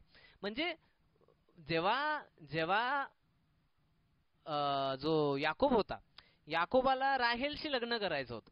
ठीक आहे, मग त्याचा जो सासरा आहे लाबान, त्याने काय म्हटलं की ठीक आहे, तू 7 वर्ष माझ्याकडे काम कर, कारण तुझ्याकडे तर काही पैसे नाही आहेत है ना हुंडा देण्यासाठी, माझी मुलगी घेऊन जाण्यासाठी, तर तू माझ्याकडे 7 वर्ष काम कर आणि मग तू घे माझी पहिली सॉरी ही जी राहेल जी आहे ती घे. ती धाकटी होती है ना, तर तिला पत्नी म्हणून तू घेऊ शकतो, पण 7 वर्ष माझ्याकडे काम करायचं. म्हणजे ते 7 वर्षाची जी कमाई आहे तो हुंडा आहे. ठीक आहे, आणि त्या काळी कसं व्हायचं बायबलच्या काळामध्ये की हा जो हुंडा आहे तो मुलीच्या वडिलांना पण जायचा, आई वडिलांना पण जायचा आणि त्या मुलींना पण जायचं, की तो त्यांचा अधिकार आहे. लाबानाने काय केलं, त्याने लबाडी केली, त्याने सगळं जे आहे ते स्वतःच्या घशात घातलं. ठीक आहे, मुलींना पण काही दिलं नाही आणि काय आहे स्वतः सगळं ते वापरून घेतलं. त्यात त्याने अजून दुष्टपणा असा केला की 7 वर्ष पूर्ण झाल्यावरती त्याने लबाडीने राहेलला नाही, त्याची मोठी आहे ना लिया जी आहे है ना, लेहा जी आहे तिला काय आहे गपचूप लग्न करून पाठवून दिलं. आणि लग्न झाल्यानंतर त्यांचे संबंध आल्यानंतर मग या ह्याला जाणवतं, अरे माझ्याशी खूप मोठी गद्दारी झाली है ना, माझ्याशी तर खूप मोठी गद्दारी झाली, मी 7 वर्ष एवढं मेहनत केली, राबलो आणि मला यांनी खोटी मुलगी शी लग्न माझं करून टाकलं. आणि आणि तिथे तिथे जो याकोब जो होता तो काय आहे, तो त्याने म्हणतात ना त्याने आदम हव्वाच्या लग्नाची आठवण नाही ठेवली की बाबा ते लोक एकच देह होते आणि एकटेच राहिले, परंतु त्याच्या मनामध्ये अजूनही ते राहेल विषयीच प्रेम आहे की अरे मी 7 वर्ष एवढं प्रेम माझ्या मनामध्ये जतन ठेवलंय आणि मला तिच्याशी लग्न करू आणि यांनी जबरदस्ती हिच्याशी लग्न करून टाकलं. ठीक आहे, आणि इतकी सुंदर पण नाही, असं करून त्याच्या मनामध्ये एक खंत राहिली की मी माझ्याशी गद्दारी झाली, की मी एवढे वर्ष काम केलं आणि नंतर मला चुकीची मुलगी यांनी म्हणता ना फसवून दिलेली आहे. मग मग त्याने काय म्हणलं, ठीक आहे तुला जर दुसरी ही राहेल पण जर पाहिजे असेल ना तर अजून 7 वर्ष काम कर म्हणे. म्हणजे गद्दारी केली त्या सासऱ्याने, 7 वर्ष त्याला अजून काम करायला सांगितलेलं आहे. थोडक्यात काय की या मुलींना पण आता समजले की बाबा हो आमच्या वडिलांनी तुम्हाला पण फसवलं, आम्हाला पण फसवलं, आता आमचं इथे काही वाटं पण नाहीये, काय राहण्यातच इथे अर्थ नाही. म्हणून त्यांनी आपापसामध्ये ठरवलं आणि ते तिथून निघाले. मग काय म्हणले, तर म्हणून ते म्हणतात की त्याने तर आम्हास विकून टाकले आहे आणि आमचे धनही खाऊन टाकले आहे. यास्तव देवाने आमच्या बापापासून जे सर्व धन हिरावून घेतले आहे ते आमचे व आमच्या मुलाबाळांचे आहे. ठीक आहे, काय म्हणले? यास्तव देवाने आमच्या बापापासून जे सर्व धन हिरावून घेतले आहे, ठीक आहे, म्हणजे ते बकरी आणि शेळ्यांच्या रूपाने, ते आमचे, ठीक आहे, म्हणजे त्या स्त्रियांचे व आमच्या मुलाबाळांचे आहे. ठीक आहे. तर आता देवाने आपणाला सांगितले आहे तसे करा. ठीक आहे. मग त्या स्त्रियांनी पण काय केली? त्या स्त्रियांनी म्हणले की ठीक आहे, देवाने जसं तुम्हाला सांगितलंय ना तसं तुम्ही करा. ठीक आहे. म्हणजे बघा, इथे स्त्री जी आहे ती काही अधिकार गाजवत नाही. ठीक आहे, ती म्हणत नाही की असंच करा आणि तसंच करा, परंतु तिला तिला तिच्याशी चर्चा केली जाते, सांगितलं जाते की बाबा मी असं असं करायला चाललोय, खूप मोठा निर्णय करायला चाललोय, आपल्याला इतकं लांब जावं लागणार आहे, नवीन लोकांमध्ये जावं लागणार आहे, तर मी तुम्हाला हे सांगतोय. तर त्या स्त्रिया मान्य झाल्या आणि ते म्हणले ठीक आहे, आपण करूया या. ठीक आहे, देवाने जसं तुम्हाला सांगितलंय. त्यामुळे तर पतीची जबाबदारी आहे ना, पतीची जबाबदारी आहे की पत्नीच्या पण मनात काय, म्हणजे तिला पण समजवणं, आणि जर समजत नाही तर असं काही जबरदस्ती टाईप न करणं. ठीक आहे, काही वेळ देणं. आता यांच्या बाबतीत त्यांनी लगेच निर्णय घेतला.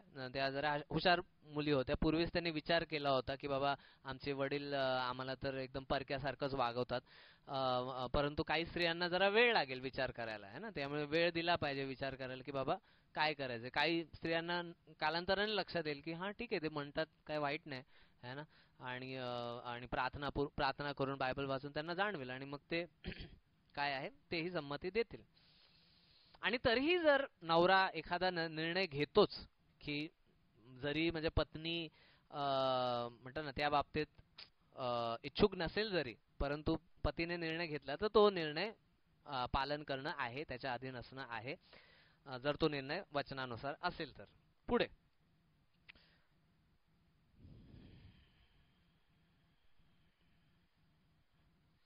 त्यानंतर त्यानंतर आणखीन एक मुद्दा जो आहे त्याच्याविषयी तर आपण पहिलेच शिकलो होतो, पहिले करीन 7वा अध्याय, तर पुन्हा आपण ते पाळणार नाही आहोत. तो मुद्दा असा होता की पतीचं जबाबदारी आहे की त्याने आपल्या अविश्वासणाऱ्या पत्नीला सोडू नये. ठीक आहे, त्या बाबतीत जबाबदारी सांगण्यात आली होती. त्यानंतर आपण आणखीन एक वचन पाहूया.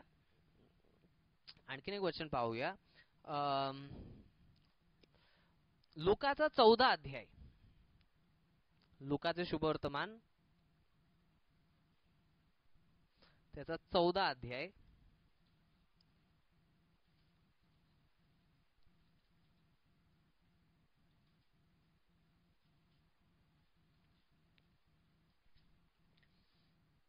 आणि वचन 26.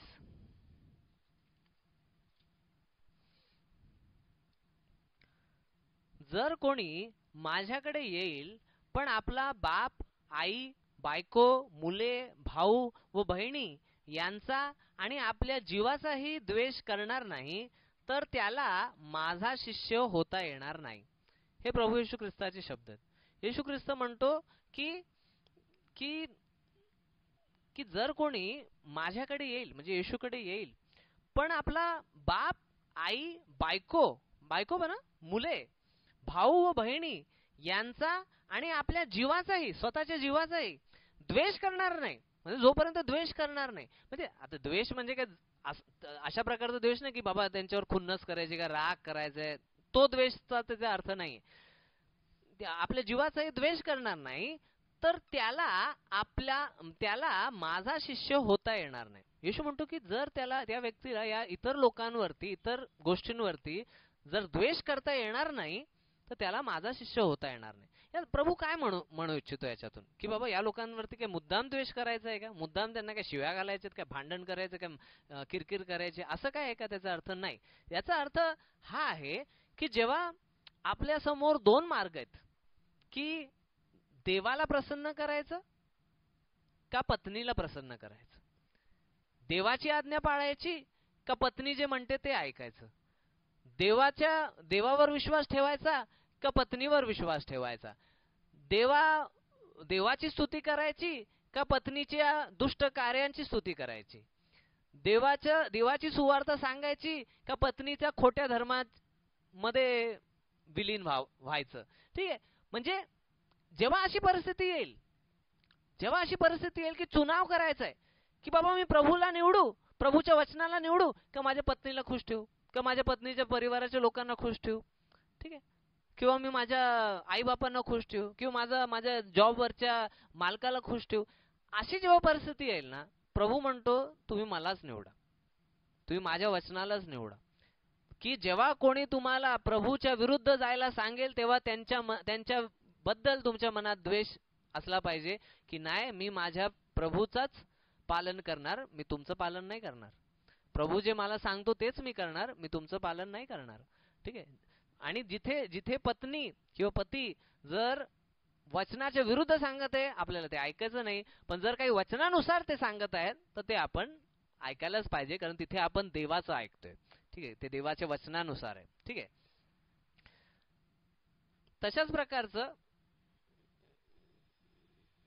त्यामुळे ते शिष्य होता येणार नाही आपण पाहिलं. आणि कितीतरी लोक आपण पाहिलेले आहेत की ज्यांनी काय आहे की बाप्तिस्मा घेण्याचं यासाठी टाळलं कारण त्यांना काय आहे ते आपल्या आईबापांची भीती बाळगत होते, किंवा पती पत्नीची भीती बाळगत होते, किंवा काही जण काय ना संपत्ती त्यांच्या हातून जाईल, गावची जागा जाईल, या भीतीने ते काय म्हणतात ना बाप्तिस्मा घ्यायला पाहत नव्हते, शिष्य होऊ पाहत नव्हते. अक्षरशः मी काही लोकांपासून असं ऐकलं की त्यांनी असं म्हटलं की माझा पती जेव्हा मरेल ना तेव्हा मी येशूकडे येईल म्हणून.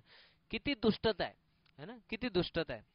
ठीक आहे, खूप दुष्टता आहे, हसण्याची गोष्ट नाही, खूप दुष्टता आहे. ठीक आहे. मी म्हटलं अहो तुमचा पती जगावा म्हणून तुम्ही या प्रार्थना करायला, तुमचा पती आजारी आहे है ना, त्याच्यासाठी या, मरायची काय वाट बघताय तुम्ही. त्यांनाही जीवन प्राप्त व्हावं, तुम्हालाही जीवन प्राप्त व्हावं. आणि तुम्हाला काय माहिती की म्हणजे पती मरायच्या अगोदर तुम्हीच मेला तर मग तुमचं तारणाचं काय है ना. म्हणजे किती दुष्ट कारण आहे ना ते काय आहे की ते स्वतःच्या जीवाचा द्वेष करत नाहीत, स्वतःच्या परिवाराचा द्वेष करत नाहीत है ना, ते प्रभूचा द्वेष करतात. काय करतात, प्रभूचा द्वेष करतात ते लोक, आणि ते लोक प्रभूचे शिष्य होऊ नाही शकत. पुढे मत्तय त्याचा 19 अध्याय वचन 29 पाहूया. तशा स्वरूपाचा आहे, फक्त थोडे काही शब्द वेगळे आहेत. मत्तय 19 वचन 29. आणखी ज्या कोणी घरे, भाऊ बहिणी, बाप आई, मुले किंवा शेते माझ्या नावाकरिता सोडली आहेत त्याला अनेक पटीने मिळून सार्वकालिक जीवन हे वतन मिळेल. ठीक आहे. तर इथे पण येशू ख्रिस्त स्पष्ट म्हणतो की ज्या कोणी पण या गोष्टी सगळ्या सोडल्या, घर, भाऊ बहीण, बाप आई, मुले किंवा शेते, त्याच्यात पत्नी पण आलं, सर्वच आलं, काही सगळी मोठी लिस्ट देणार नाही तिथे. तर त्यात सर्व जे आहे ते माझ्याकरिता सोडलं आहे ज्या लोकांनी है ना, म्हणजे सोडायची जेव्हा गरज पडली तर त्यांनी ते सोडलं सुद्धा आहे. याचा अर्थ हे नाही की पत्नीला सोडून द्यायचंय किंवा पतीला सोडून द्यायचंय. ठीक आहे. पण म्हणजे की त्यांच्या त्या आज्ञाभंगाचा त्याग करून त्यांनी देवाच्या मागे, ख्रिस्ताच्या मागे चालण्याचा निर्णय ज्यांनी केलेला आहे त्यांना काय आहे, त्यांना सार्वकालिक जीवन हे वतन मिळेल, त्यांनाच मिळणार आहे. ज्यांनी प्रभूला नाकारून पत्नीला जवळ केलं, पतीला जवळ केलं, मुलाबाळांना जवळ केलं, शेत जमीन भेटावी म्हणून जवळ केलं, त्या लोकांना सार्वकालिक जीवन नाही भेटणार.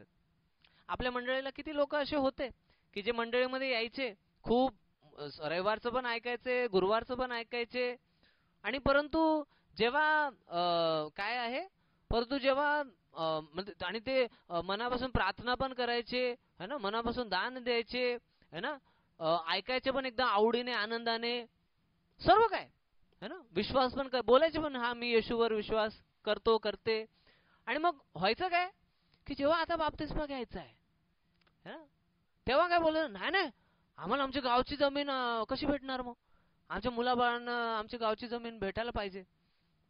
काय आहे, घाबरून जातात. अहो तुम्ही प्रभूकडे आले तर कोणी तुमच्या गावाची जमीन घेऊ नाही शकत, ते वतन हे राहतच. ठीक आहे, ते तुमचा मालकी हक्क राहतोच त्याच्यावरती. ठीक आहे, त्याचं काही घेणं देणं नाही.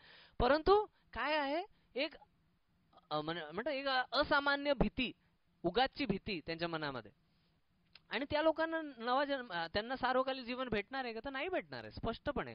त्यांनी कितीही वचन ऐकलेलं असू दे, कितीही प्रचार ऐकलेला असू दे, कितीही प्रार्थना त्यांनी केलेल्या असू दे, कितीही लोकांनी त्यांच्यासाठी प्रार्थना केलेल्या असू देत, जर हे लोक या गोष्टी सोडून द्यायला तयार नाही प्रभूसाठी, तर काय आहे, त्यांना सार्वकालिक जीवन भेटणार नाही. ज्याला सार्वकालिक जीवन पाहिजे त्याला हे सोडण्याची पण तयारी पाहिजे. आमचा जेव्हा बाप्तिस्मा व्हायचा होता, आमचे मामा मामी आजी हे सगळे काका वगैरे हे सगळे लोक येऊन आम्हाला काय बोलले, तुम्ही जर बाप्तिस्मा घ्याल तर तुम्ही आमच्याकडे यायचं नाही. आम्ही हेच वचन सांगितलं की हो, प्रभूने म्हटलंय की तुम्हाला जर माझ्यासाठी आई बाप भाऊ बहीण शेत जमीन हे सगळं जरी सोडायची जर गरज पडली तर तुम्ही सोडा, तुम्हाला सार्वकालिक जीवन भेटणार, तेव्हाच भेटणार. आणि मग ते चकित झाले, अरे बापरे, ह्याने एवढी मोठी गोष्ट बोलले. ठीक आहे, बघा त्यांनी असं जरी म्हटले ना की बाप्तिस्मा झाल्यावर तुम्ही आमच्याकडे यायचं नाही, आज तेच लोक माझ्या आईला म्हणतात की बाबा तुम्ही आमच्यासाठी प्रार्थना करा, माझी बायको आजारी आहे, माझी बायको हॉस्पिटलमध्ये आहे ना, माझ्या आणि अशा प्रकारे है ना प्रत्येक जण काय आहे म्हणतात ना, जे जे संबंध तोडू पाहत होते तेही संबंध बनवू नयेत कशा ना कशा प्रकारे. सांगायचा उद्देश काय आहे की लोकांनी हा उगाचची भीती मनामध्ये बाळगू नये. कोणी पण इतकं कमीत कमी आपल्या इथे तरी इतकं क्रूर कोणी नाहीये महाराष्ट्रामध्ये की पूर्णपणेच संबंध तोडून दिले. विकृतच प्रवृत्तीचा माणूस असेल की जो पूर्णपणे संबंध सोडून देईल. ठीक आहे, तर पुढे पाहूया. त्यानंतर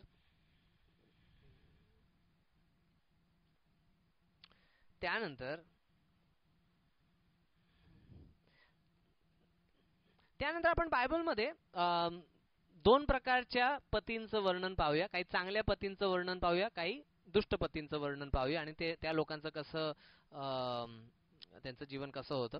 तर आपण छोटी छोटी उदाहरणं पाहूया. उत्पत्ती त्याचा 24 अध्याय, उत्पत्ती त्याचा 24 अध्याय आणि वचन 67.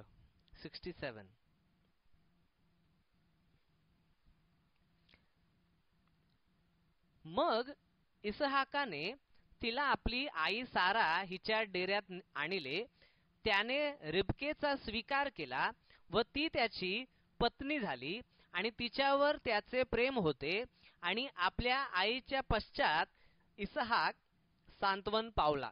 ठीक आहे, तर इथे आपण पाहतो की इथे इसहाक आणि रिबका यांचं लग्न झालेलं आहे आणि ते आणि इथे आपण पाहतो की इसहाकाचं वर्णन केले की त्याने आपल्या पत्नीवरती प्रेम केलेलं आहे. ठीक आहे, तर हे एक चांगल्या पतीचं वर्णन आहे. आणि त्याचं लग्न झाल्यावरती त्याची आई वारल्याचं जे दुःख त्याच्या मनामध्ये होतं, इसहाकाची आई वारली, सारा ही जेव्हा वारली तर त्याचं दुःख त्याच्या मनामध्ये खूप वर्षापासून होतं.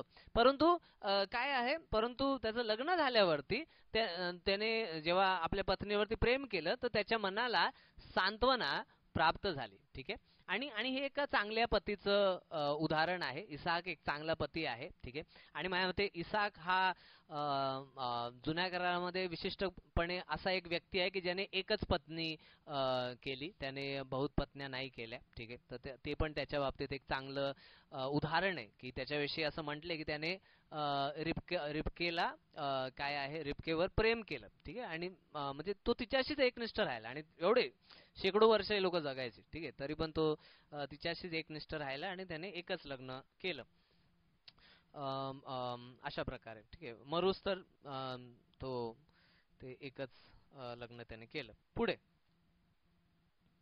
त्यानंतर आपण दुसरं एक उदाहरण पाहूया. ते म्हणजे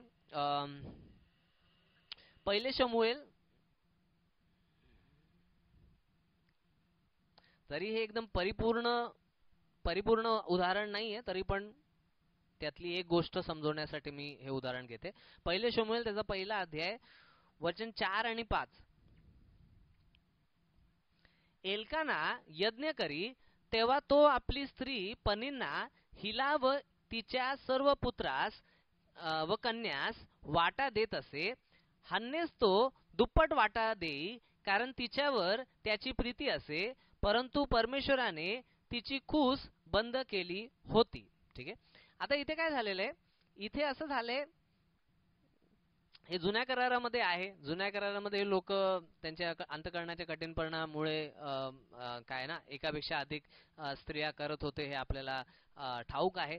तर इथे काय म्हणले की हन्नेस तो हा, तर इथे जे आपल्याला समजायचंय, जी चांगली गोष्ट एल्कानाविषयी आपण पाहू शकतो इथे, की तो या दोन्ही पत्नींमध्ये दुजाभाव करत नाही. ठीक आहे. की किंवा विशेष करून जी हन्ना जी आहे ती वांज आहे म्हणून तिला काही किंमतच देत नाहीये, तिला काही म्हणतो ना, तिला काहीच म्हणतो ना प्रेमच करत नाही असं नाही. तर त्याच्या मनामध्ये तिच्याविषयी प्रीती आहे हे वर्णन केलेलं आहे.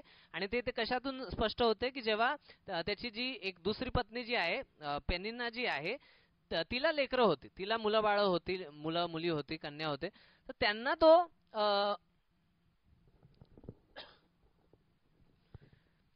तो काय आहे वाटा देत असे. तर तर त्याचा दुप्पट वाटा जो आहे तो हन्नाला देत असे. म्हणजे तिला लेकर बाळ नाही तरी तो तिला दुप्पट वाटा देत असे, की तिला समजावं की बाबा मी तुला असं कमी नाही समजत, की बाबा हिचा काय उपयोग आहे, आता ही काय करणार आहे पुढे जाऊन या एवढ्या धनाचं वगैरे नाही. तर तो तिला दुप्पट वाटा देत असायचा. ठीक आहे. तर तर अशा प्रकारे तर तर हे एल्काना एक चांगल्या पतीचं उदाहरण पाहू शकतो. म्हणजे म्हणजे आपल्या पत्नीमध्ये काहीतरी कमतरता आहे म्हणून त्या व्यक्तीचं प्रेम कमी नाही झालं. ठीक आहे. किंवा तो तिला कमी लेखत नव्हता किंवा तिला काही भेट कमी देत होता असं नाही. कारण आजच्या जगामध्ये असं खूप पाहायला पाहतो की जे पुरुषांच्या मनामध्ये असं एक नेहमी एक किरकिर असते की बाबा माझ्या पत्नीमध्ये काय आहे ना, या गोष्टी कमी आहेत, या गोष्टी कमी आहेत, या गोष्टी कमी आहेत. तर ते जे कमी आहे त्याच्यासाठी तो आपलं प्रेम नाही कमी करत. ठीक आहे. तो उलट दाखवायचा प्रयत्न करतो की बाबा तो भेट देण्याच्या द्वारे है ना, पुरुषांचं एक प्रेम दाखवण्याची एक पद्धत आहे. ठीक आहे. जर कोणाला माहित नसेल की असं भेट देण्याच्या द्वारे है ना, भेट द्या, त्यांना समजत नाही की काय बोलावं है ना. सगळे सगळे पुरुष काय ते म्हणतो ना शाहरुख खान सारखे काही असे गोड गोड बोलणारे नसणार, त्यांना नाही जमत ते. ठीक आहे. तर काही लोकांना असे भेटी देऊनच काय आहे त्यांना वाटतं की हा बाबा है ना, त्यांना काय समजत नाही काय घ्यायचं. ठीक आहे. साडी घेतली, काय घ्यायचं, ठीक आहे ड्रेस घेतला, काय घ्यायचं, गाडी घेतली, काय घ्यायचं, काहीतरी दागिने घेतले. त्यांना त्यांचं डोकं तसं चालतं. ठीक आहे. तर तेच प्रेम समजून ते स्वीकारा आणि त्यामध्ये आनंदी राहा. ठीक आहे. तर सांगायचा उद्देश काय की एल्कानाविषयी तसं वर्णन केले की तो तिला दुप्पट वाटा देतोय, तर ते त्याच्या प्रेमाचं तो एक म्हणतो ना प्रदर्शन करत आहे त्याच्याद्वारे. ठीक आहे. आणि आपण इतरही लोक आपल्या मित्रांना भेटी देतो, कोण कोण राजा असेल त्याला भेटी देतो, त्या सर्वातून आपण तेच दाखवतो की आमचं प्रेम आहे तुमच्याविषयी. ठीक आहे. तर अशा प्रकारे आहे. आणि आता आपण पाहूया जे वाईट दुष्ट पती आहेत त्यांच्याविषयी पाहूया. दोनच वचनं आहेत. एक आहे पहिले राजे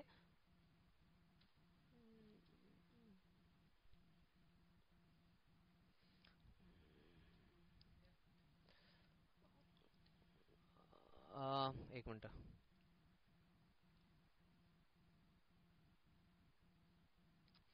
पहिले राजे 11 अध्याय वचन 1. शल्मोन राजा फारोच्या कन्येशिवाय आणखी मवाबी, अम्मोनी, अदोमी, सिदोनी व हित्ती राष्ट्रातल्या विदेशी स्त्रियांच्या नादी लागला व त्यातल्या स्त्रियांवर त्याचे प्रेम जडले. ठीक आहे. काय झालं तर इथे शल्मोनाचं दुष्ट उदाहरण देण्यात आलेले की शल्मोनाने काय चुकी केली की त्याने एक तर बहुत स्त्रिया केल्या, ते एक तर त्याचं पाप होतं. दुसरं म्हणजे त्याने भरपूर अविश्वासणाऱ्या मूर्तिपूजक स्त्रिया केल्या. सलमान राजा फारोच्या कन्येशिवाय, फारोची कन्या म्हणजे मिस्री ती स्त्री आहे, म्हणजे ती मूर्तिपूजक स्त्री आहे. आणखी मवाबी स्त्रिया पण मूर्तिपूजक होत्या, बाल देवताची उपासना करणारे. अम्मोनी, अदोमी, सिदोनी व हित्ती राष्ट्रातल्या विदेशी स्त्रियांच्या नादी लागल्या. तो त्यांच्या नादी लागला. परमेश्वराने आज्ञेत सांगितलं होतं की इस्रायलाचे जे राजे आहेत त्यांनी बहुत पत्न्या करू नये आणि अविश्वासणाऱ्यांतर तर मुळीच करू नये. ठीक आहे. या राष्ट्रांविषयी परमेश्वराने इस्रायल लोकांस सांगितले होते की तुम्ही त्यांच्याशी व्यवहार करू नये. ठीक आहे. तर याने ते आज्ञा मोडली, त्याने व्यवहार केले त्यांच्याबरोबर लग्नाचे. व त्यांनी तुमच्याशी व्यवहार करू नये, कारण ते खात्रीने तुमचे मन आपल्या देवाकडे वळवतील. काय म्हणले? खात्रीने. परमेश्वर म्हणते 100% ते लोक तुमचं मन जे आहे ना ते आपल्या देवाकडे वळवणार. ठीक आहे, खात्रीने. खूपच खूपच थोडक्या कारण म्हणजे थोडक्या उदाहरणांमध्ये असं होईल की जिथे परमेश्वराने त्या पत्नीचा पण म्हणतात ना उद्धार केला, तिचा नवा जन्म केला, जसा हिचा केला, कोणाचा? रुथचा केला. ठीक आहे, अशा प्रकारे. तर त्याच्या 700 राण्या व 300 उपपत्न्या होत्या. ठीक आहे, भयंकर. 700 राण्या केल्या त्याने, 300 उपपत्नी त्याच्या होत्या. त्याच्या बायकांनी त्याचे मन बहकवले. ठीक आहे, या सर्व बायकांनी त्याचं मन बहकवलं, परमेश्वराच्या वचनापासून तो हटला. शल्मोन म्हातारा झाला तेव्हा त्याच्या बायकांनी त्याचे मन अन्य देवांकडे वळवले. काय झाले? जेव्हा तो म्हातारा झाला, आता त्याच्यामध्ये शक्ती नाहीये, तो आता काय आहे ना त्याच्या डोळ्यांनी तो वचन वाचू शकत नाहीये, है ना, किंवा तो आता अशक्त झालाय, त्याचं आता काय आहे ना, आता तो दुसऱ्यांच्या जीवावर तो निर्भर असल्यासारखा आहे. राजा आहे पण तरी काय आहे, या पत्नीच त्याला सांभाळणार आहेत, त्याची काळजी घेणार आहेत. आणि त्यांनी काय हळूहळू त्याच्या म्हातारपणामध्ये काय त्याला अन्य देवांकडे वळवायला सुरुवात केलेली आहे. ठीक आहे, मग काय म्हणते, त्याच्या बायकांनी त्याचे मन अन्य देवांकडे वळवले. त्याचा बाप दावीद याचे मन परमेश्वराकडे पूर्णपणे असे, त्याप्रमाणे त्याचे नसे, है ना. तर मग त्याचं मन, कारण काय आलं, एवढे 1000 बायका, 1000 गोष्टी, 1000 कोणत्या गोष्टी, वचनाविरुद्धच्या गोष्टी त्याच्या मनात भरत राहणार, तर सहज आहे की तो माणूस भगणारच आहे तो, है ना. बायबल तर स्पष्ट सांगते की जगाशी मैत्री करू नका. जगाशी मैत्री म्हणजे देवाबरोबर वैर आहे. ठीक आहे, आणि ह्याने तर इथे खूप मोठं देवाबरोबर वैर करून घेतलं. पुढे काय केलं त्याने? सिदोन्यांची देवी अष्टोरेत आणि अमोन्यांचे अमंगळ दैवत मिल्कोम यांच्या नादी शल्मोन लागला, है ना. म्हातारपणामध्ये येऊस्तर तो काय, तो या मूर्तीपूजेला लागला या बायकांमुळे. परमेश्वराच्या दृष्टीने जे वाईट ते शल्मोनाने केले. त्याचा बाप दावीद याच्याप्रमाणे तो परमेश्वराला पूर्णपणे अनुसरला नाही.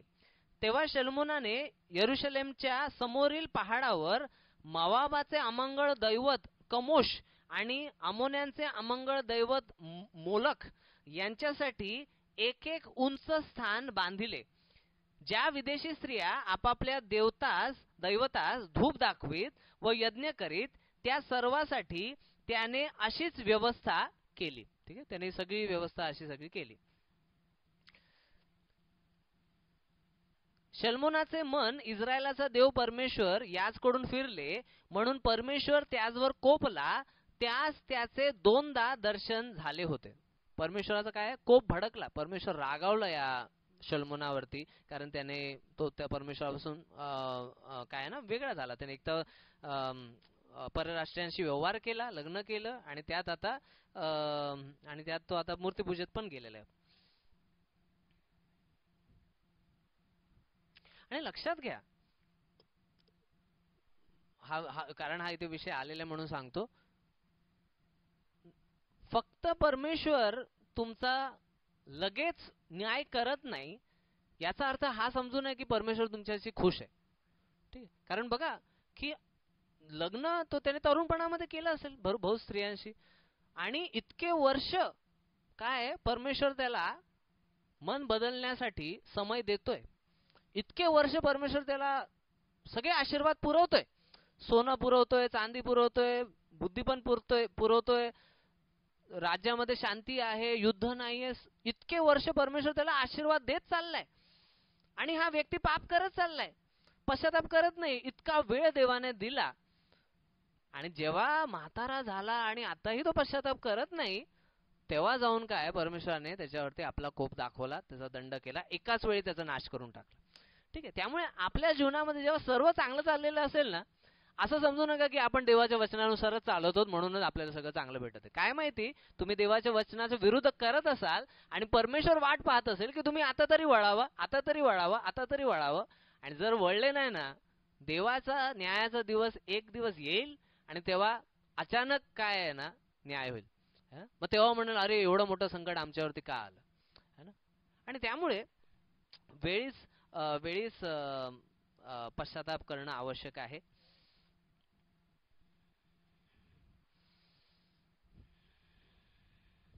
मी पुढचं फक्त वाचतो, स्पष्टीकरण देत नाही, ते वाचल्यावर पण समजतं.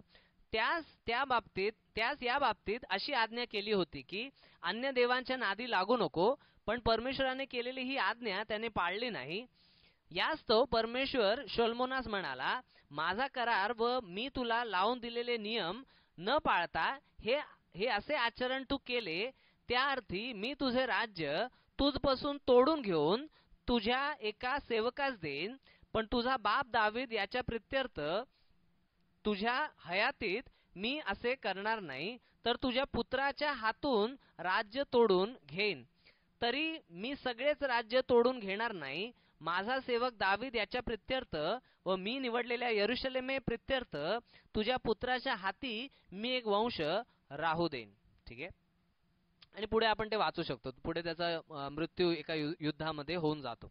पहिलं एकच युद्ध त्याने आयुष्यात लढलं आणि त्या युद्धामध्येच तो मेला. ठीक आहे. त्या अगोदर देवाने शांती दिली होती. अशा प्रकारे आहे. एस्थेरच्या पण पहिला अध्याय वचन 10 आणि 11 मध्ये अश्वरोस राजा विषयी म्हटलेला आहे. तोही एक दुष्ट राजा होता आणि तो एक दुष्ट पतीही होता, कारण तो दारू पिऊन आपल्या पत्नीला काय आहे ना, सगळ्या आपल्या मित्रांना दाखवण्याचा प्रयत्न करत होता की बघा माझी बायको किती सुंदर आहे म्हणून. ठीक आहे. तर म्हणजे एक म्हणजे बायको म्हणजे नुसतं दाखवण्याचं काहीतरी एक वस्तू असल्यासारखं तो तिला वागवत होता. तर अशा दुष्ट पतींसारखं व्हायचं नाहीये असं बायबल आपल्याला सांगतं. ठीक आहे. तर सांगायचा उद्देश असा आहे की अशा प्रकारे बायबल पती संबंधी सांगतं. ठीक आहे. पत्नी संबंधी पण बऱ्याच गोष्टी सांगतं, परंतु या विषयामध्ये आपण ते पाहणार नाही. त्यासाठी आपण दुसरा कधीतरी विषय पाहू. तर परमेश्वर देवबाप तुम्हाला या सर्व गोष्टी लक्षात राहण्यासाठी सहाय्य करो आणि तुमच्या मुलांसंबंधी, मुलींसंबंधी, तुमच्या नातवंडांसंबंधी काय आहे ना, हे सर्व शिक्षण तुम्ही त्यांनाही द्या. त्यांनाही या गोष्टींची गंभीरता समजू द्या. जगाच्या विचारधारेनुसार त्यांना चालू देऊ नका, अशी मी तुम्हाला प्रेरणा करेन. आणि जर कोणी या वचनानुसार आपलं लग्न टिकवत नसेल तर त्यांनी आत्ताच पश्चाताप करा. त्यांना पश्चाताप करण्याची फार गरज आहे.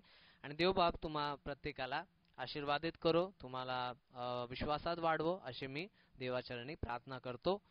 आमेन.